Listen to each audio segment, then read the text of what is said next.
శ్రోతలకు నా హృదయపూర్వక నమస్కారములు. మన శ్రోతలలో ఒక సోదరుడు ప్రశ్నను పంపటం జరిగింది. ఆ ప్రశ్న, రమణ మహర్షి గారు ఏది చేసినా నేను అనే అహంకారము లేకుండా చేయాలి, అప్పుడు అంతా ఆత్మస్వరూపముగా తోస్తుంది అని చెప్పారు. నేను అనే అహంకారం లేకుండా పనిని ఎలా చేయాలి తెలియజేయగలరు? ఇదండి వీరి ప్రశ్న. నేను అనేటువంటి అహంకారము లేకుండా పనులు ఎలా చేయాలి? అలా నేను అనే అహంకారం లేకుండా పనులు చేయగలిగితే అంత ఆత్మస్వరూపముగా తోస్తుంది అని రమణ భగవానులు చెప్పారు. దాని గురించి వివరించండి అన్నారు. ఇక్కడ మనం అసలు అది చెప్పినటువంటి రమణ భగవానుల జీవితంలో వారి జీవితాన్ని పరిశీలిస్తే అసలు రమణ భగవానులు అని వారి గూర్చి అనేక పుస్తకాలు రావటం కానీ, వారి బోధలు వెలుగులోకి రావటం కానీ, వారి జీవిత చరిత్రలో పుస్తక రూపంలో రావటం కానీ, ఇవన్నీ రావడానికి ముందు వారి స్థితి ఏంటి అంటే, వారి చిన్నతనములోనే 13-14 సంవత్సరముల వయసులో వారి చిన్నతనంలోనే సహజ జీవితం జీవిస్తున్నారు. అప్పటి వరకు అంటే అందరూ పిల్లలు ఎలా ఉంటారో మనందరం ఎలా పెరిగి పెద్ద అయ్యామో అలాగే ఉన్నారు. స్కూల్కి వెళ్తున్నారు. ఆ 13-14 ఏళ్ల వయసులో వారికి ఒకరోజు హఠాత్తుగా ఇంటిలో ఒక్కరే ఉన్నప్పుడు ఒక అనుభవం కలిగింది. ఒక అనుభవం. ఏమిటా అనుభవం అంటే దాన్ని మృత్యనుభవము అన్నారు. అదే ఆత్మానుభవము. అప్పటి స్థితిలో అలా అనిపించింది. అది ఏంటి అంటే, సహజంగా మనందరం చిన్నతనం నుంచి పెరుగుతున్నప్పుడు ఈ శరీరము నేను అనేటువంటి భావనతో పెరుగుతూ ఉంటాం. ఈ శరీరము నేననే జీవిస్తూ ఉంటాం. రోజు మన దినచర్య అంతా అలాగే ఉంటుంది. మెలకు వచ్చిన దగ్గర నుంచి గాఢ నిద్ర వరకు మన దినచర్య అంతా ఈ శరీరము నేను. అయితే తప్పేం కాదు, కరెక్టే. ఇలా అందరం ఇలాగే జీవిస్తాం, ఇలాగే మరణిస్తాం. మొత్తం మన బ్రతుకంతా మన శరీరాలను బ్రతికించుకోవడానికి, అంటే మనల్ని బ్రతికించుకోవడానికి మన కుటుంబ సభ్యులు, మన సంబంధ బాంధవ్యాలు, మొత్తంగా శరీరాలు నిజం మనకి. అది నిజమే కూడా, అబద్ధం కాదు. అలా జీవిస్తున్నటువంటి రమణ భగవానులకి అప్రయత్నముగా, అంటే వారు ఎటువంటి ప్రయత్నము చేయకుండా అప్రయత్నముగా 13-14 ఏళ్ల వయసులో ఇంట్లో ఎవరు లేరు, ఆయన ఒక్కరే ఉన్నారు. ఆ 13 ఏళ్ల బాలుడుగా ఉన్న ఆయనకి ఒక అనుభవం కలిగింది. ఆ అనుభవాన్ని మృత్యనుభవము అన్నారు. అది సామాన్య స్థితిలో మాట్లాడుకుంటే. అయితే అయిన అనుభవాన్ని పరిశీలిస్తే అదే ఆత్మానుభవము. ఈ శరీరం నేను అనుకోను కదా అనుకునేది, ఆయనకి చనిపోతున్నాను అన్న భావన కలిగింది. సరే, అనుభవం చాలా విశదంగా రకరకాల పుస్తకాల్లో అనేక రకాలుగా రాశారు. మనకు అర్థమయ్యేలా క్లుప్తంగా మాట్లాడుకుందాం. నేను చనిపోతున్నాను ఇప్పుడు అనేటువంటి ఒక భావన కలిగింది. ఆ భావనకు సంబంధించిన భయము కలిగింది. చనిపోతున్నానన్నప్పుడు శరీరానికి సంబంధించి ఆ భయం కూడా ఉంటుందిగా. కానీ అది చాలా గాఢంగా కలిగింది. ఆయనకి ఎటువంటి అనారోగ్యం లేదు, బాధ లేదు, భయం లేదు. అప్పటి వరకు బాగానే ఉన్నారు. అది హఠాత్తుగా అనిపించినటువంటి విషయం. సరే, ఆయన చనిపోయారు. అంటే చనిపోతున్నానని చనిపోయారు, చనిపోయినట్టుగా ఆయన పడుకొని ఉన్నారు, లేదా ఆయనే పడుకున్నారు. అంటే ఆ స్థితిని మనం చూడలేదుగా. పుస్తకాల్లో రాసింది వెంటనే. అనేక పుస్తకాల్లో పదాలు మారిపోయి ఉంటాయి రకరకాలుగా. విషయం మీరు అర్థం చేసుకోండి చాలు. అలా ఉన్నప్పుడు ఆయనకి నేను చనిపోయాను అని క్లియర్గా తెలిసింది. ఇప్పుడు నేను చనిపోయాను అని. అయితే చనిపోయాను అని అనుకుంటున్నప్పుడు చనిపోయినటువంటి ఆయన శరీరం ఆయనకి కనపడుతుంది. అక్కడ పడుకొని ఉంది. ఆ 13 ఏళ్ల బాలుడి శరీరం అక్కడ పడుకొని ఉంది. అదేంటి, చనిపోయాను నేను అన్నప్పుడు నాకు తెలియకూడదు కదా, చనిపోయింది శరీరమే కదా, మరి శరీరం నాకు కనపడుతుంది ఏంటి, నాకు తెలుస్తుంది ఏంటి, మరి నేను అనేది నాకు శరీరముతో అభిన్నముగా అంటే వేరుగా ఉన్నదేంటి? వేరుగా తెలుస్తుంది ఆయనకి శరీరము నుంచి విడిపోయినటువంటి, శరీరముతో సంబంధము లేనటువంటి నేను తెలుస్తుంది. శరీరం కనపడుతుంది అక్కడ. అంటే తనను తాను వేరుగా ఇంకో మనిషిని చూసినట్టు చూస్తున్నారు. అయితే తానెవరో తనకేం తెలియట్లేదు, మళ్ళీ వేరు భావన ఉందంతే, శరీరం కనపడుతుంది. అప్పుడు ఆయనకి చాలా స్పష్టంగా ఏమర్థమైంది? అనుభవపూర్వకముగా. అనుభవం అంటే ఇప్పుడు శరీరం వేరుగా ఉంది, తాను వేరుగా ఉండి తన శరీరాన్ని తానే చూస్తున్నారు. అప్పుడు ఆయనకి ఏమర్థమైందంటే, చనిపోవటము అంటే శరీరము శిథిలం అవ్వచ్చు తప్ప నాకు చనిపోవటం అనేది లేదు అని. నేను శాశ్వతముగా ఉంటాను. అయితే నేను అనుకున్నప్పుడు ఆయన ఎక్కడున్నారు అంటే, ఒక రూపం ఉందా, ఒక ఆకృతి ఉందా, సినిమాల్లో చూపించినట్టుగా ఒక షేప్ ఏమన్నా తెల్లగా ఉందండి? ఏమీ లేదు. స్పష్టంగా నిర్మలాకాశములో నేనని అనిపిస్తుంది. శరీరము భిన్నముగా కనబడుతుంది. శరీరంలో నేననే భావం లేదు. ఆ అభిన్నత అర్థమైంది. దాన్ని అర్థం చేసుకుంటూ ఉండగా మళ్ళీ శరీరము కలిసిపోయింది ఈ భావంతో. మళ్ళీ నేను చనిపోలేదు, లేచాను, ఇది నేను అనే భావం తెలిసింది. శరీరంలో నేను తెలిసింది ఇప్పుడు మళ్ళీ. అయితే పాత భావం ఎంత గాఢంగా ఉందంటే, ఎవరైనా మనం చెబుతున్నప్పుడు పుస్తకాలు చదువుకోవటం, ఇతరులు చెప్పింది వినటమే తప్ప అనుభవపూర్వక జ్ఞానము మనకు లేదు. జ్ఞాన అనుభవం కావాలి. ఇక్కడ వారికి అనుభవం అయిపోయింది. అది శరీరము నేను కాదు అనేది శరీరము విడిగా ఉండి శరీరము నుంచి విడిపోయినటువంటి ఒక శక్తి. ఆ శక్తి ఆయనకి కనపడలేదు. ఉన్నానన్న ఎరుకుందంతే. దానికి ఏ రూపం లేదు, దానికి ఏ రంగు లేదు, దానికి ఏ రుచి లేదు, దానికి ఏ వాసన లేదు. ఇంకా అర్థం చేసుకోవాలంటే పక్కనున్న ఖాళీలో ఆ భావన అనిపించి ఉంటుంది, ఆకాశములో అంతే. శరీరం అక్కడ కనబడుతుంది. అంటే ఈ శరీరము నేను కాదు, కానీ నేను ఉన్నాను. ఈ శరీరము నశించిపోయినా నేను ఉంటాను, ఎందుకంటే శరీరం అక్కడ పడుకొని ఉంది అనేటువంటి ఒక అభిన్నతని ఆయన అనుభవించారు.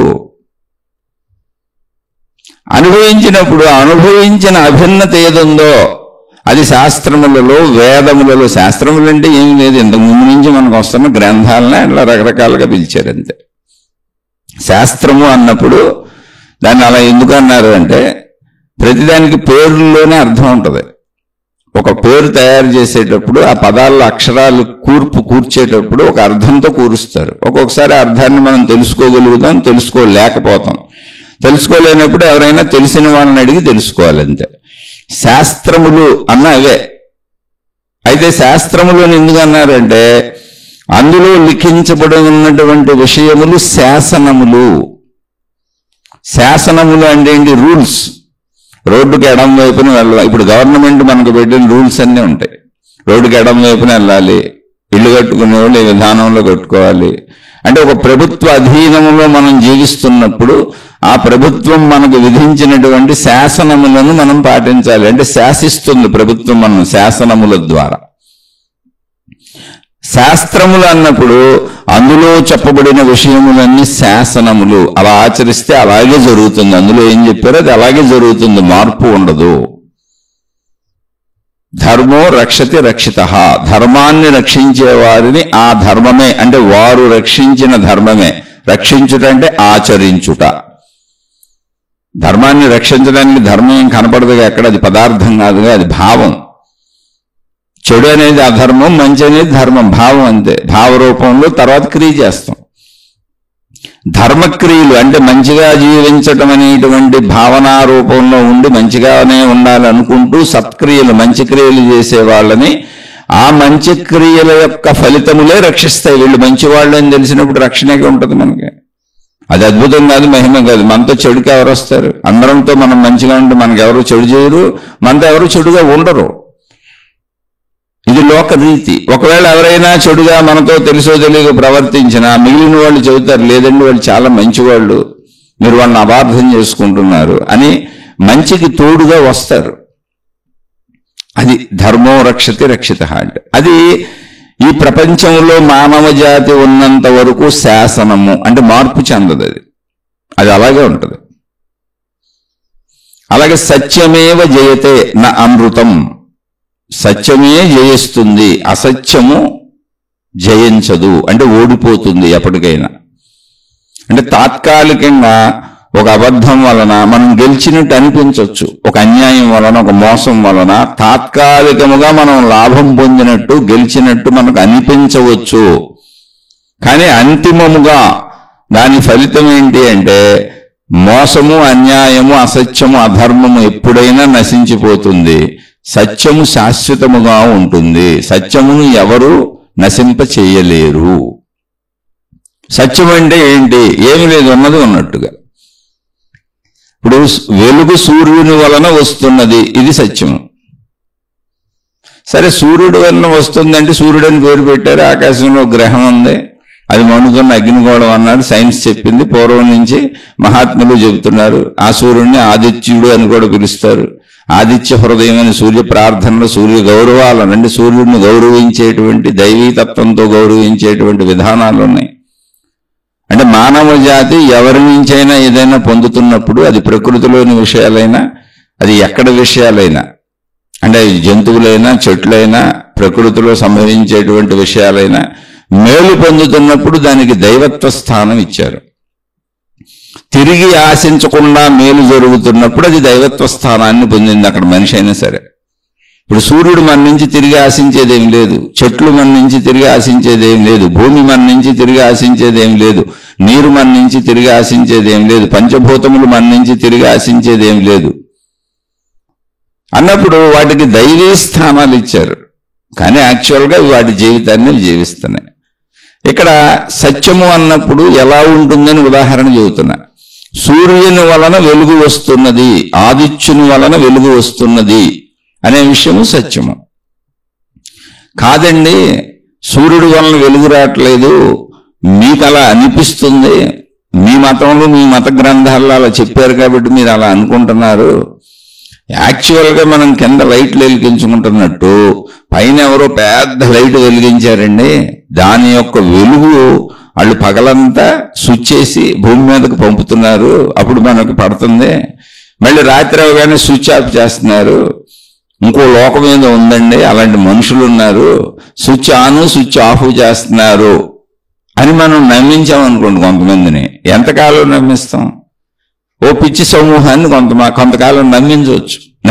ఎందుకంటే అనేక విధాలు, అనేక మార్గాలు, అనేక నమ్మకాలు, అనేక మూఢత్వాలు, అనేక మూర్ఖత్వాలు, దైవ పేరు మీద, భక్తి పేరు మీద, మతం పేరు మీద, మార్గం పేరు మీద, అలాగే భౌతికతలో అనేక రకాల మోసాలు, అన్యాయాలు, అక్రమాలు, ఇవన్నీ నమ్మకాలు ఉండి నమ్ముతున్న వాళ్ళు ఉండబట్టే చేయటం కుదురుతుంది.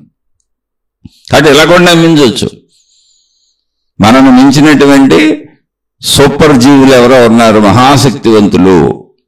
వాళ్ళు పగలు మనకు లైట్ వేస్తున్నారు, రాత్రి మనకు లైట్ తీసేస్తున్నారు.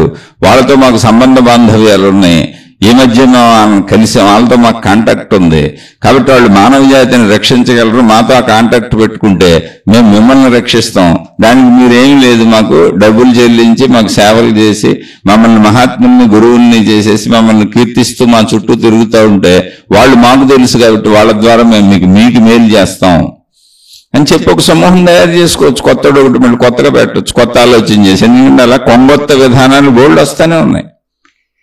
ఇలాంటి ఎప్పుడూ ఉంటాయి ప్రపంచంలో. అంటే మనిషి మేధాశక్తిలోనే ఒక దుర్బుద్ధి ఉంది, లేకపోతే ధర్మం గురించి సత్యం గురించి అసలు చెప్పాల్సిందే ఉంది. ఎందుకు చెబుతున్నారంటే అధర్మము అసత్యము మనిషిలో ఉన్నాయి కనుక. ఇలాంటి ఎన్ని చేసినా సత్యమేవ జయతే నానృతం, సత్యమే జయిస్తుంది. తాత్కాలికముగా నువ్వు కొంత సమూహాన్ని కొంతకాలం కొన్ని రకాలుగా మోసం చేయొచ్చు, కానీ అన్ని కాలాలలో అన్ని వేళలా అందరినీ నువ్వు మోసం చేయలేవు, సత్యం బయటపడుతుంది. ఇప్పుడు ఇదంతా చెబుతున్న వాళ్ళకి మళ్ళీ ఆ సత్యాన్ని కనుగొని ఈ సైంటిస్టులో ఇంకే విధానాల్లోనో కనుగొని దాన్ని నిరూపణ చేసి, కాదయా అది సూర్యుడు, వీళ్ళు చెబుతుందంత మోసము, మిమ్మల్ని ఇలా తప్పుదోవ బట్టి మోసగించి మిమ్మల్ని మోసగిస్తూ మీ ధనము మీ సేవలు ఇవన్నీ వాళ్ళు తీసుకొని మోసం చేసి కొత్త లోకాలు సృష్టించి మిమ్మల్ని భ్రమలకు గురి చేస్తున్నారు అని నిరూపణలు వస్తాయి మళ్ళీ. ఎందుకని సత్యం ఎప్పటికైనా ప్రకటింపబడుతుంది. ఎందుకని ఆల్రెడీ అది ప్రకటింపబడుతూనే ఉంది. సత్యమే ఇప్పుడు ఉన్నది, ధర్మమే ఇప్పుడు ఉన్నది. కానీ దీనిని ముసుగు కమ్మేస్తున్నారు. అంటే మేఘములు వచ్చినప్పుడు కాసేపు సూర్యుడు, మేఘముల అడ్డు చేత సూర్యప్రకాశము కాసేపు ఆగినట్టు, మేఘములు తొలగిపోగానే సూర్యప్రకాశం వస్తుంది. ఆ మేఘములు ఉన్నంతసేపు అసలు సూర్యుడు లేడు, సూర్యప్రకాశము లేదండి అన్నారనుకో, అక్కడ కనపడతలేదు కాబట్టి కాసేపు అనిపించవచ్చు. కానీ మేఘములు తొలగిపోతాయి, మళ్ళీ వస్తుంది. కాబట్టి సత్యముకు నశింపు లేదు, ఎందుకంటే ఉన్నదే సత్యము. సత్యము వలనే సర్వము నడుస్తుంది. అయితే మరి దీన్ని, ఇది యూనివర్సల్ ట్రూత్, ఇలాంటివే ఉంటాయి. సత్యము అంటే అది, సత్యము అంటే ఉన్నది ఉన్నట్టుగా జీవించటం. మన స్థాయికి వచ్చినప్పుడు సత్యము ఉన్నది ఉన్నట్టుగా జీవించటం. ఉన్నది ఉన్నట్టుగా మాట్లాడు, నీ మనసులో ఉన్నది ఉన్నట్టు చెప్పు, ఉన్న సత్యం ప్రకారం జీవించు, అసత్యం గెల్లకు, అధర్మం గెల్లకు. జీవించే జీవన విధానంలో ఎక్కడైనా సత్యము అంటే నీకు తెలిసింది తెలిసినట్టుగా, ఉన్నది ఉన్నట్టుగా జీవించటమే. దాన్ని కళ్ళబొల్లి కబుర్లతో మార్చివేయకూడదు, నీకు అనుకూలంగా మార్చుకోకూడదు. నువ్వెంత మార్చినా అది తాత్కాలికము. ఎందుకని ఇక్కడ శాశ్వతముగా ఎప్పుడూ ఉండేది ఉంటున్నది సత్యమే. అందుకే సత్యమేవ జయతే నా అనృతం. సత్యమును ఎవరు నిలబెట్టక్కర్లా, అది ఆల్రెడీ ఉంది. అసత్యాన్ని నువ్వు ఎన్నాళ్ళు తయారు చేస్తావు, సత్యమే ఇక్కడ ఉంటే. అసత్యపు వంటను వండుతున్నావు నువ్వు, అంతే. అందుకని చెప్పారు, ఇవి గ్రహించాలి. అలాగే ధర్మమును ఎందుకు ఆచరించాలి అంటే మొత్తం ఉన్నదంతా ధర్మమే. సత్యము అంటే స్థిరమైనది, శాశ్వతమైనది, ఉన్నది. ధర్మము అంటే సత్యమును ఆచరించుట ధర్మము. సత్యము క్రియాత్మకమైనప్పుడు, ఆచరిస్తున్నప్పుడు సత్యమును ఆచరించుట ధర్మము. అంటే సత్యమును చెప్పుట ధర్మము. సత్యం, ఎవరో ఏదో అడిగారు, సత్యం చెప్పడం ధర్మం, నిజం చెప్పడం ధర్మం. నిజంగానే మనకు తగ్గట్టుగా నిజంతోనే జీవించడం, నిజంనే మాట్లాడటం, మోసం చేయకుండా ఉండటం, ఇవన్నీ ధర్మములు.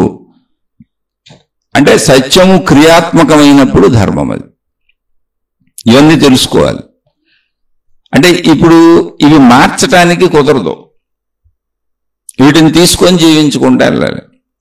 ఇప్పుడు రమణ భగవానులు లాంటి మహాత్ముల దగ్గరికి వెళ్ళినప్పుడు ఏమైందంటే వాళ్ళకి సత్య దర్శనం అయింది. సత్య దర్శనం అనొచ్చు, అనుభవం అనొచ్చు. సత్యము సంపూర్ణముగా అవగతమైంది. ఏంటా సత్యము అంటే శరీరములు పరిమితము.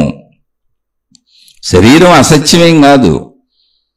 రమణ భగవానులకు అనుభవం అయింది శరీరంతో ఉన్నప్పుడే. 13 సంవత్సరాలు మామూలుగానే జీవించారు, అదే శరీరం. అనుభవం పొందింది అదే శరీరం, మళ్ళీ తిరిగి లేచింది అదే శరీరం. ఆయన ఆ అనుభవాన్ని, సత్యాన్ని, ఆ సత్యానుభవాన్ని, ఆత్మానుభవాన్ని, ఆత్మదర్శనాన్ని, ఆ నిజాన్ని, ఆత్మజ్ఞానం పేరుతో అనాదిగా మానవులకు అందించబడుతూ వస్తున్నటువంటి ఆ నిజాన్ని, ఆయన పొందినటువంటి అనుభవ సారాన్ని, సత్యసారాన్ని ఆయన బోధల రూపంలో ఇతరులకు చెప్పింది ఆ శరీరంతోనే. చవటానికి శరీరం కావాలి, చవటానికి మళ్ళీ శరీరం కావాలి. సత్యము చెప్పలేదు. సత్యము స్థిరమైనది, శాశ్వతమైనది. సత్యమును ఆచరించుటకు శరీరంలో ఉన్నాయి అక్కడ. అది కూడా మళ్ళీ మనిషి ఒక్కడికే, భూమి మీద ఇతరులకు ఇది కుదరదు. మానవ జాతికి మాత్రమే, జంతు జాతికి ఇవి అవకాశం లేదు. మిగిలినవన్నీ జడ పదార్థాలు, వాటికి అసలు అవకాశం లేదు. అందుకని సత్యము అనేటువంటిది తెలుసుకునే అవకాశం కానీ, సత్యముగా జీవించే అవకాశం కానీ, ధర్మముగా జీవించే అవకాశము కానీ ఒక్క మనిషికే ఉంది. ఎప్పుడైతే రమణ భగవానులకి ఆ సత్యానుభవం, సత్యానుభవం అంటే ఏంటి? ఉన్నది ఉన్నట్టుగా. ఏంటి ఉన్నది ఉన్నట్టుగా? మేము శరీరము నేను అనుకొని అందరం మనం జీవించుకుంటూ వెళ్ళిపోతున్నాం. అది సత్యము కాదా? సత్యమే, సత్యమే. అది సత్యం కాదని ఎవరన్నారు? కానీ అది తాత్కాలికమైనటువంటి 100 సంవత్సరముల సత్యము. మళ్ళీ ఆ సత్యములో ఇంకో సత్యం ఇమిడి ఉన్న సత్యము ఏంటంటే శరీరము నిరంతరము మార్పులకు లోనవుతూ ఉంటుంది, స్థిరముగా శాశ్వతముగా ఉండదు. సత్యం అంటే స్థిరమైనది, శాశ్వతమైనది. అస్థిరత్వం శరీరంలో లేదు, శాశ్వతత్వము శరీరంలో లేదు. స్థిర శాశ్వతత్వములు లేనటువంటి శరీరము ప్రస్తుతము సత్యం మనకి. ఇది లేకపోతే స్థిరమైన శాశ్వతమైన సత్యాన్ని కూడా కనుక్కోవటం కుదరదు. మళ్ళీ ఇది గుర్తుపెట్టుకోవాలి. అందుకని ఇది సత్యమే. సత్యాన్ని దర్శింపజేస్తున్నటువంటి వాహనం ఈ శరీరం. సత్యం దర్శించటం, సత్యం అనుభవం పొందటం, సత్యం ఉన్నదని తెలుసుకోవటం, సత్యం కోసం ప్రయత్నించటం, ఇవన్నీ శరీరం తను కుదురుతాయి. శరీరం లేకపోతే అసలు ఏం కుదరవు. కాబట్టి శరీరము సత్యమే. సత్యమును తెలుసుకోవటానికి అవసరమైన సత్యమే శరీరం. ఇది అసత్యమేం కాదు. ఈ సత్యానుభవాన్ని ఎవరు ఎక్కడ ప్రకటించినా, అనాదిగా మహాత్ములు మహానుభావులు గ్రంథాలు రచించుకుంటూ వచ్చిన శరీరం ధరించిన వారే మానవులే. వాళ్ళని మీరు మహాత్ములనండి, దేవుళ్ళనండి, గురువులనండి, ఏ పేరులతోనే పిలుచుకోండి మీరు. కానీ వాళ్ళు మానవ శరీరం ధరించిన వారు. ఒక్క మానవుడికే ఆ ఛాన్స్ ఉన్నది, ఇంకెవరికి లేదు. అంటే అందరూ మానవులే చెప్పారు, శరీరం ధరించిన వారే. కాబట్టి శరీరాన్ని అశ్రద్ధ చేయటం, శరీరాన్ని పాడు చేసుకోవటం, శరీరాన్ని దుఃఖపెట్టుకోవడం, శరీరాన్ని కష్టపెట్టుకోవడం, శరీరాన్ని శిథిలం చేసుకోవటం, ఇవన్నీ కూడా మహాపాపహేతువులు. అదేంటండి, నా శరీరాన్ని నేను సిగరెట్లు కాల్చి పాడు చేసుకుంటే పాపం అంటారు ఏంటండి? అంటే పాపమే. అదేంటంటే, నా శరీరాన్ని నేను మందు కొట్టుపాటు చేసుకుంటే పాపం అంటారు ఏంటండి? అది నా ఇష్టం, నా శరీరం నేను తాగుతాను, పాపమే. అదేంటంటే, నా శరీరాన్ని నా ఇష్టం వచ్చి తిని, నా ఇష్టం వచ్చినట్టు తిని, నా ఇష్టం వచ్చినట్టు తిరిగి సుఖభోగాలలో తేలి అనారోగ్యాలు పాలు చేసుకొని నేను పాడు చేసుకుంటే మీకు ప్రాబ్లం ఏంటండి? పాపమే. ఎందువలన అంటే ఈ శరీరముతోనే నువ్వు సత్యమును దర్శించగలవు. ఈ శరీరముతోనే నువ్వు యావత్ విశ్వమునకు కారణభూతమైనటువంటి రమణ భగవానులకు అనుభవమైనటువంటి ఆత్మశక్తిని, అనంత ఆత్మతత్వమును, ఆకాశతత్వమును, శక్తి తత్వమును తెలుసుకొనగలవు. నీ స్వస్వరూపము అదే అని తెలుసుకొనగలవు. అలా తెలుసుకోవటానికి అనువుగా ఇవ్వబడినటువంటి శరీరమును నువ్వు దుర్వ్యసనముల పాలు చేసి, చెడుకు లోను చేసి, అధర్మమునకు గురి చేసి, దానిని నశింపజేసి, దాని ద్వారా సత్య ప్రయత్నములు చేయుటకు వీలు లేనంత కర్మలు దానికి అంటగట్టి, దాన్ని అనారోగ్యముల పాలు చేసి, కోరికల పాలు చేసి, దానిని నశింపజేసుకుంటూ పోతే, దాన్ని మరణింపజేసుకుంటూ పోతే మొత్తము ఒక జన్మ వృధా అయిపోయింది. 100 సంవత్సరములు. ఎంత నష్టము! సృష్టి ప్రక్రియలో నువ్వు అనంతత్వము అని తెలుసుకొని అనంతత్వములో కలిసిపోవుటకు నీకు ఇవ్వబడిన శరీరం అది. కాబట్టి దాన్ని ధర్మముగానే ఉపయోగించు. ఏమండి, మరి అలా ఇవ్వబడిన శరీరం అయినప్పుడు అసలు ఈ ఇంద్రియములు ఇవ్వటం ఎందుకు, ఈ కోరికలు ఎందుకు, ఈ ఆకలి ఎందుకు, ఈ ఆలోచనలు ఎందుకు, ఇవన్నీ పెట్టకుండా ఉంటే మేము అసలు చెడు చెయ్యం కదండి అని ఒక అనుమానం వస్తుంది అందరికీ. అసలు అవన్నీ లేకపోతే, ఇంద్రియములు పెట్టకపోతే, ఏమీ పెట్టకపోతే, కోరికలు పెట్టకపోతే అసలు మనం ఒక బండరాయితో సమానం ఫస్ట్ ఇంద్రియాలు లేకపోతే. ఎందుకంటే ఇక్కడే ఉన్నాయి, అవి కూడా చూడండి, ఇంద్రియాలు అనేవి జడ పదార్థములు. కొంత కదలికలు ఉన్నవి మొక్కలు, ఇంకొంత మొత్తం మనలాంటి ఇంద్రియములతో సుఖభోగములు అనుభవిస్తూ, శారీరక భోగములు అనుభవిస్తూ జీవిస్తున్నవి జంతువులు. మరి ఈ క్రమంలో నీకు ఇంకా మేలు చేయడానికి జ్ఞానము కూడా ఇవ్వబడింది. అంటే నిన్ను నువ్వే తెలుసుకొని, నిన్ను నువ్వే గమనించుకొని, నీకు నువ్వే ఆలోచించుకొని, నువ్వు నిన్ను తెలుసుకోవడానికి అనువైన జ్ఞానము కూడా నీకు ఇవ్వబడింది. ఒకవేళ కాదు, ఇందులో ఇవన్నీ పెట్టడం ఎందుకండి, ఈ ఆకర్షణలు ఎందుకండి, ఈ స్త్రీ పురుషులు ఎందుకండి, ఈ పిల్లలు ఎందుకండి, ఈ సంతానోత్పత్తి ఎందుకండి, ఇవన్నీ అన్నావు అనుకో, ఒకవేళ పని అది కూడా అనుకున్నావు. ఈ ఆకర్షణలు లేకపోతే అసలు నువ్వు ఇప్పుడు ఆకలి లేకపోతే ప్రయత్నమే చెయ్యం. చాలా మంది ఇప్పుడు ఆకలి ఉన్నా కూడా బద్ధకంతో వండుకోకుండా తినేవాళ్ళు బోల్డ్ మంది ఉన్నారు, ఇంట్లో వండుకోరు. ఇప్పుడు అన్ని కర్రీ పాయింట్లు వచ్చేసినాయి, రోడ్ల మీద తిళ్ళు వచ్చేసినాయి, 5 వచ్చుకు తినేస్తూ ఉంటారు. చాలా మందికి బద్ధకం, పనులు చేసుకోవటానికి బద్ధకంతో పనే చేయరు, అసలు శరీరాన్ని కదపరు. ఇక్కడ విషయం ఏంటంటే బ్రతికి, అంటే క్లుప్తంగా చెప్పుకుంటూ వెళ్ళిపోతున్నా, బ్రతికి ఉండాలి అని అసలు నీకు అనిపించాలిగా. అంటే బ్రతికి ఉండాలి అని అనిపించటానికి అనువుగా శరీరములో ఒక క్రియాత్మకత, ఒక కదలిక, చైతన్యత ఏర్పాటు చేయబడింది. ఆ బ్రతికి ఉండటానికి నీకు అనువుగా శరీరమునకు ఇంద్రియ సుఖములు ఇవ్వబడినాయి. అంటే తినాలి, తినక తప్పదు, తినపోతే శరీరం నశించిపోద్ది, దానికోసం నువ్వు ప్రయత్నించాలి, ప్రయత్నించక తప్పదు. ప్రయత్నిస్తుంటే అనేక విషయాలు అనేక రకములుగా ప్రయత్నించాలి, అనేక అడ్డంకులు వస్తూ ఉంటాయి. మనలాంటి మనుషులు ఎంతోమంది ఉంటారు. ఆ ప్రయత్నాలలో జాగ్రత్తగా ప్రయత్నించుకొని నాకు వచ్చిన దానితో నేను సంతృప్తిగా బతకడానికి మళ్ళీ ప్రయత్నించాలి. అప్పుడు రుచి తెలుస్తూ ఉంటుంది. నాకు రుచి అనే సౌఖ్యము నన్ను బ్రతికింపజేస్తుంది, ఇష్టత, ఆసక్తి కలిగిస్తుంది తినాలని.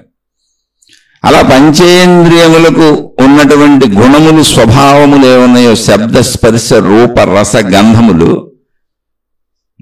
ఇవన్నీ కూడా ఆకర్షణ కలిగించి బ్రతికి ఉండటానికి అవసరతను కల్పిస్తూ ఉంటాయి. ఆ సుఖము అందులో లేకపోతే బ్రతికి ఉండాలని అనిపించదు అసలు.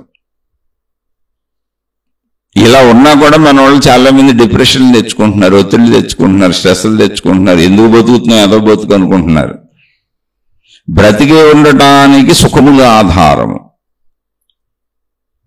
అయితే మరి ఎందుకంటే పోనీ సుఖభావం ఒక్కటే పెడితే సరిపోయేదిగా, మళ్ళీ కష్టభావం, భావోద్వేగములు ఉత్పత్తి అయ్యేలా లోపల పెట్టడం ఎందుకండి? ఎందుకంటే మంచి చెడు భావములన్నీ పెట్టబడినవే, లోపల కూర్చబడినవి. సంతోష భావములకు ఆపోజిట్ దుఃఖభావములు, సద్భావములకు ఆపోజిట్ దుర్భావములు, ధైర్యానికి ఆపోజిట్ భయము. మరి ఇలా ఎందుకండి నెగిటివ్ పెట్టడం వల్ల స్ట్రెస్ అని, ఒత్తిడని, డిప్రెషన్ అని, వీటన్నిటికీ గురైపోయి, బాధలకు గురైపోయి, దుఃఖాలకు గురైపోయి మళ్ళీ ఎలా అవుతున్నాం కదండి. పోనీ అన్ని సుఖభావములో పెడితే సరిపోయేది కదా అంటే, బ్రతకాలని ఆసక్తికి మాత్రమే సుఖభావములు, ఎందుకు బ్రతుకుతున్నానో తెలుసుకోవడానికి దుఃఖభావములు. దుఃఖభావములు వచ్చినప్పుడు వైరాగ్యము కలుగుతుంది, వైరాగ్యములోంచి ఆలోచన పుడుతుంది. ఈ జాగ్రత్తగా చూసుకోవాలి. అయితే వైరాగ్యంలో నాకు ఆలోచన పుట్టించుకోనండి, నేను డిప్రెషన్కి వెళ్తాను, ఒత్తిడికి వెళ్తాను, స్ట్రెస్కి వెళ్తాను, ఆత్మహత్యలు చేసుకుంటాను, లేదా ఎదుటిని హత్య చేస్తాను అంటే, అది నువ్వు నీ కర్మఫలాన్ని తిరిగి తిరిగి తిరిగి తిరిగి మోసుకుంటూ అనుభవిస్తూ వెళ్తావు. అక్కడ ఇవ్వబడిన స్వేచ్ఛ అది, దాన్ని అలానే వాడుకోను. అలా నువ్వు ఏం చేసినా, ఎన్ని జన్మలు ఎత్తినా మళ్ళీ నువ్వు తెలుసుకోకైతే తప్పదు. ఇది మనకు పూర్వీకులు అందిస్తూ వస్తున్నటువంటి జ్ఞాన సంపద. ఇది ఆత్మజ్ఞాన సంపద, మన స్వీయమే. అది మన స్వీయమే, మన గురించిన తత్వమే, ఎవరో గురించింది కాదు. మళ్ళీ ఇందులో గమనించదలిచిన విషయం ఏంటి, చాలా జాగ్రత్తగా గ్రహించవలసిన విషయం ఏంటంటే, శరీరముతో మనం జీవిస్తున్నప్పుడు శరీరము ఒక స్వల్ప అల్ప పరిమితి కలిగినటువంటిది, ఏ రకంగానైనా. అంటే శక్తిపరంగా కానీ దాని పరిమితులు ఉన్నాయి, అన్నిటికీ అన్ని రకాలుగాను పరిమితి కలిగింది అది. అందుకే మనకు దుఃఖం వస్తుంది, మనం అనుకునేది సాధించలేకపోతుంటాం. ఓ పక్క అనుకోవాలి అనిపిస్తూ ఉంటుంది, లోపల ఇవన్నీ కావాలనిపిస్తూ ఉంటుంది. ఎందుకని సుఖభావములు బ్రతకడానికి ఆధారం. మనకి ఇవన్నీ పొందాలనిపిస్తుంది. అసలు ఇవన్నీ అనిపించినా అనిపించకపోయినా ఆకలి తప్పనిసరి, ఆకలికి ప్రయత్నించుకోవాలి. ప్రయత్నాలలో మనలాంటి మానవులు అనేక మంది అడ్డం పడుతుంటారు. మళ్ళీ భౌగోళిక పరిస్థితులు అనేక రకాలుగా మారిపోయి అడ్డం వస్తూ ఉంటాయి. నేను ప్రయత్నాలలో సఫలీకృతుడను, సఫలీకృతురాలను అవ్వచ్చు, అవ్వకపోవచ్చు. అప్పుడు ఏం చేయాలి, ఆలోచించాలి. మీరు గమనించండి, ఎవరైనా సరే ప్రయత్నించాలి అంటే ఆలోచించాలి. ఆలోచన మొదలవుతుంది అక్కడంటే జ్ఞాన ఉపయోగము. మీరు జాగ్రత్తగా చూడండి. ఒక బండరాయికి జడ పదార్థములన్నింటికి జ్ఞాన ఉపయోగం లేదు, నిర్ధారించబడినగా ఉండిపోయినాయి అంతే.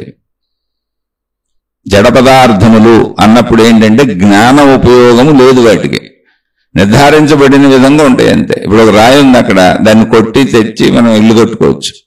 మన ఇష్టం వచ్చినట్టు దాన్ని ఉపయోగించుకోవచ్చు. దాన్ని శిల్పంలాగా చెక్కి ఏ ప్రార్థనాలయంలోనూ పెట్టుకోవచ్చు. రకరకాలుగా చేయొచ్చు దాన్ని. అలాగే నీటిని ఇష్టం వచ్చినట్టు వాడుకోవచ్చు, గాలిని ఇష్టం వచ్చినట్టు వాడుకోవచ్చు, తేజస్సును మనకు నచ్చినట్టు వాడుకోవచ్చు. అంటే వాటికి స్వయంగా జ్ఞానశక్తి లేదు. ఇలా అనేటువంటి జ్ఞానశక్తి లేదు. ఆ తర్వాత వృక్షములు అంటే అవి నిర్ధారించబడినగా ఉంటాయి అంతే. వాటి జీవితం అలాగే సాగుతుంది. కాయలు, పళ్ళు, పువ్వులు ఎవడ పడితే అటు కోసుకుపోవచ్చు. ఓనరే కోసుకోవాలని రూల్ కూడా లేదు. ఇప్పుడు ఆ చెట్టును పెట్టినవాడు, దాన్ని బ్రతికించుకుంటున్నవాడు, ఈయన ఓనరు, ఈయనే కోసుకోవాలి, ఈంటోళ్ళకే సొంతం, పక్కింటోళ్ళు వచ్చి గోడ దూకి కోసుకుపోతున్నారే అని చెట్టు దానికేం సంబంధం లేదు అసలు. అలా అని తను చెట్టు జీవిస్తున్నప్పుడు తన జీవితము ఆకులు, కాయలు, పువ్వులు, కొమ్మలు, రెమ్మలు వికాసమే తప్ప అందులో దానికి ఉపయోగపడేది ఏమీ లేవు. అన్ని పంచభూతాలను ఉపయోగించుకుంటూ ఉంటుంది. కాబట్టి నిర్ధారించబడిన జీవితం దానిది కూడా. అయితే దానికి పరిమితమైన జ్ఞానం ఉంది. మీరు గమనించండి, అది ఎదిగేటప్పుడు, చెట్టు పెరిగేటప్పుడు దానికి ఏవైనా అడ్డు వస్తే అడ్డు వచ్చిన వైపు కొమ్మలేయకుండా పక్కకి కొమ్మలేసుకుంటూ ఉంటుంది. ఒకవేళ కొమ్మలు లేకుండా నిటారుగా ఎదిగే వృక్షాలైతే అడ్డు వచ్చిన వైపు ఎదగకుండా ఉంగి పక్కకెళ్ళి ఎదుగుతూ ఉంటాయి. అంటే అది బ్రతకడానికి అవసరమైన దాని పరిమిత జ్ఞానం ఉందంతే. అంతే తప్ప మళ్ళీ తనను తాను రక్షించుకునేది దానికి ఏం లేదు. ఇప్పుడు వెళ్ళి మనం దాన్ని కొమ్మలు ఎరగొట్టుకోవచ్చు, కాయలు కోసుకోవచ్చు, పువ్వులు కోసుకోవచ్చు, మొత్తంగా దాన్ని నరికేయచ్చు కూడా. కానీ దానికి పరిమిత జ్ఞానం ఉంది. ఎంత అంటే అది జీవించడానికి, బ్రతకడానికి అవసరమైనంత అంతే. అది నిర్ధారించబడిన వ్యవస్థ. మిగిలిన జంతువులు చెట్ల కంటే ఎక్కువ ఇంద్రియములు ఉన్నాయి వాటికి మనలాగా. శారీరక సుఖము అనుభవిస్తే స్త్రీ పురుష జంతువులు ఉన్నాయి. స్త్రీ జంతువు ఉంది, పురుష జంతువు ఉంది. రెండింటి కలయికలు ఉన్నాయి. వాటి నుంచి సంతానోత్పత్తి ఉంది. వృక్షములకు సంతానోత్పత్తి ఏంటి? విత్తనముల ద్వారా మళ్ళీ మొక్కలు వస్తాయి. జంతువులకు స్త్రీ పురుషుల కలయిక ద్వారా, స్త్రీ పురుష జంతువుల కలయిక ద్వారా మళ్ళీ అటు సంతానోత్పత్తి సృష్టి ముందుకు సాగుతూనే ఉంటుంది. అవి కూడా ప్రయత్నిస్తే వాటికి కూడా జ్ఞానం ఉంది. ఎంతవరకు అంటే అవి జీవించటానికి అవసరమైనంత వరకు ఆహార సేకరణకు బయలుదేరుతాయి. నిద్ర అన్నిటికీ కామను, మనకు కూడా కామను. భయము అంటే ప్రాణ భయము వాటికి కూడా ఉంది. మైథున సుఖము, శారీరక సుఖమును అనుభవించటం వాటికి కూడా ఉంది. అంతకు మించి ఇంకా దానికి తెలియదు. దానికి ఏమీ తెలియదు. నేను ఎందుకు పుట్టాను, ఎందుకు వచ్చాను, ఎక్కడున్నాను, ఏం చేస్తున్నాను ఏమీ తెలియదు. దాని బ్రతుకుకు అవసరమైన జ్ఞానం దానికి ఉందంతే. మీరు గమనించి చూడండి, మనం రోడ్ల మీద వెళ్తున్నప్పుడు కుక్కలు కొన్ని పడుకొని ఉంటాయి. ఆవులు, గేదెలు, మేకలు, గొర్రెలు ఇటువంటివి చాలా అడ్డం వస్తూ ఉంటాయి. అవి మీరు గమనించి చూస్తే మనం ఎంత హారలను కొట్టినా తప్పుకోవయ్యి. అంటే మనిషికి ఉన్నంత చురుకుగా సంబంధించిన జ్ఞానం దాన్ని వాటికి లేదు. అసలు ఇది రోడ్డు అనే దానికి తెలీదు. రోడ్డు మనం వేసుకున్నాం, లేకపోతే రోడ్డు మీద ఎందుకు పడుకుంటుంది, అది తప్పుకోవాలని ఇవన్నీ తెలీదు. ఆ గేదెలనో, ఆవులనో, గొర్రెలనో తోలుకెళ్తున్న వ్యక్తి ఉంటాడు, వచ్చి పాట్మని ఒక్కటి పీకుతాడు. ఇటు కొడితే అటు వెళ్ళమని, అటు కొడితే ఇటు వెళ్ళమని దానికి సూచన అంతే. అది కూడా కాలగమనంలో నేర్చుకుంది. కొట్టి ఇటు నడువన్నాక నేర్చుకుంది అంతే. అలా జంతువులకి మందగించిన దానికి సరిపోయిన జ్ఞానం ఉందంతే. వాటికి అలవాటు చేసేస్తే ఇంటి నుంచి పొలానికి, పొలం నుంచి ఇంటికి అలవాటు చేసామనుకోండి, రోజు తోలుకెళ్ళి ఇంక మనం ఏం చెప్పక్కల అలవాటు అయిన పనిని అవి చేసేస్తూ ఉంటాయి. అలా నడుచుకుంటూ ఇంటికి వెళ్ళిపోయి తనను కట్టేయమని తనను కట్టేసే తాడు దగ్గర అదే నుంచి ఉంటుంది వెళ్ళి. చాలా ఎద్దులను చూశాను నేను. ఎద్దులు యజమాని వచ్చి ఎడ్ల బండిని ఇలా పైకెత్తి పట్టుకోగానే ఎద్దులే వచ్చి మెడ కింద దూర్చేసి ఆ ఎద్దు కాడిని మా మీద పెట్టమని అడుగుతాయి. పెట్టించుకొని ఆ బండిని తీసుకెళ్ళిపోతూ ఉంటాయి. అంటే అది నాకు బరువు. అదే మనిషి అయితే తప్పించుకుంటూ ఉంటాడు. అంత పని నేనేంటి, ఇది నేను మొయ్యగలనా అని. వాటికి ఆ జ్ఞానం లేదు, వాటికి అలవాటు అయిపోయింది. వాటి పని అది, ఆ పనికి అలవాటు పడిపోయినాయి. అందుకని జంతువులను మచ్చిక చేసుకొని ఉపయోగించుకుంటూ ఉంటాడు మనిషి. ఆ మనిషికి ఉపయోగపడిపోతున్నాను నేను అనేటువంటి జ్ఞానం దానికి ఏం లేదు. అది మామూలుగా అలా జీవించుకుంటూ ఉంటుంది. అదే దాని జీవితం. అది దానికి ఆ పరిమితత్వం ఉంది. సేమ్ మనిషి కూడా జంతువులాగానే, ఆ జంతువుకి మనిషికి అసలు ఏమాత్రం తేడా లేదు. ఆహారము, నిద్ర, భయము, మైథున సుఖం వరకు మొత్తం మనిషిలాగానే సేమ్. జంతువులు మనిషి ఒకటే. అందుకే మహాత్ములు మనిషిని జంతువుల జాతిలోనే వేశారు. జంతువునాం నరజన్మ దుర్లభం అన్నారు. జంతువునాం అంటే జంతువులలో నరజన్మ, నరుడు అంటే జంతువులన్నింటికి పేర్లు పెట్టాంగా మనం. సింహం అని, పులని, కుక్కని, మేకని, ఇలా జంతువులకు పేర్లు ఉన్నాయి. అలా జంతువునాం జంతువులన్నింటిలో నరుడు అనేటువంటి జంతువుగా పుట్టడం దుర్లభము, అంటే ఆ జన్మ రావటం అసాధ్యము అన్నారు. ఎందుకని అసాధ్యం అంటే జంతువులన్నింటిలోకి ఉత్తమమైన జంతువు మనిషి. కారణం ఏంటంటే ఆలోచించటానికి అనువైనటువంటి జ్ఞానము, మేధాశక్తి లోపల ఉంది. జంతువులకు ఉంది. ఎంత ఉందంటే దాని బ్రతుకుకి అవసరమైనంత పరిమితత్వం ఉంది. మొక్కల కంటే కొంచెం ఎక్కువ ఉంది. అందుకని మీ జంతువులతో తిరుగుతూ ఉంటే తప్పించుకుంటూ ఉంటాయి. ఇప్పుడు మనం ఏ పావును కొడదామంటే తప్పించుకు పారిపోతూ ఉంటుంది. చేపలు పట్టుకుందామంటే తప్పించుకు పారిపోతూ ఉంటాయి. మీరు జంతువులన్నింటినీ చూడండి, పక్షులు, పిట్టలు పట్టుకుందామంటే తప్పించుకు పారిపోతూ ఉంటాయి. కానీ అంతకంటే తెలియగలడు కాబట్టి మనిషి తప్పించుకు పారిపోయే వాటిని పట్టుకుంటూ ఉంటాడు, పావులను కొడతా ఉంటాడు, చంపేస్తూ ఉంటాడు, పక్షులను పట్టుకుంటూ ఉంటాడు, జంతువులన్నింటినీ తన అధీనంలో పెట్టుకుంటూ ఉంటాడు. అయితే ఇది జంతు లక్షణమే. మళ్ళీ అన్నింటినీ తన అధీనంలో పెట్టుకోవడం జంతు లక్షణమే. అక్కడి వరకు మనిషి కూడా జంతువే, శరీరపరంగా మనిషి కూడా జంతువే. మనిషి ఎప్పుడవుతాడు అంటే నరుడు మానవుడు ఎప్పుడవుతాడు? నరుడు అన్నప్పుడు జంతులోకంలోనే ఉన్నాడు. మానవుడు ఎప్పుడవుతాడు, మనిషి ఎప్పుడవుతాడు అంటే మానవత్వమును ప్రకటించినప్పుడు. మానవత్వము అంటే ఏంటి, జంతుతత్వం అంటే ఏంటి తెలుసా? దాని దగ్గర నుంచి ఇది లాగేసుకుంటుంది.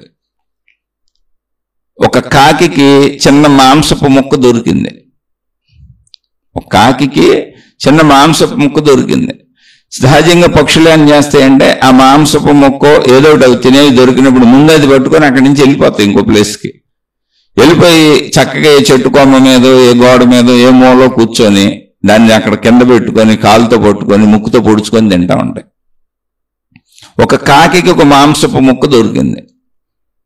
ఇక దాని వెనకాల 100 కాకులు వెంటబడినాయి ఆ మాంసపు ముక్క కోసం. అది ఎగిరింది, అలసిపోయింది, ఎక్కడ ఆగినాయి ఇవన్నీ వచ్చేస్తున్నాయి మీదకి. ఇంకా దాని వల్ల కాట్ల పని ఆగి తినడానికి టైం కావాలి కదా, దానికి నోట్లో ఉంది. ఆగి దాన్ని ఎక్కడో చోట ఆగి కాలుతో నొక్కు పట్టుకొని ముక్కుతో పొడుచుకొని కొద్ది కొద్దిగా తీసుకు తినాలి. మొత్తం మాంసం ముక్కను మింగలేదు అది. ఇవన్నీ వెంటబడుతున్నాయి. ఇంకా తర్వాత దీనికంటే పెద్ద పక్షులు వస్తున్నాయి, గెద్దల్లాంటి. ఓరి నాయన ఈ గొడవండి, ఇప్పుడు లేనిపోయిన ప్రమాదం, తర్వాత తిందామని ఇంకోటి ఏదో ఒకటి ఎత్తుక్కోవచ్చని ఆ మాంసపు ముక్కను వదిలేసింది కిందకి.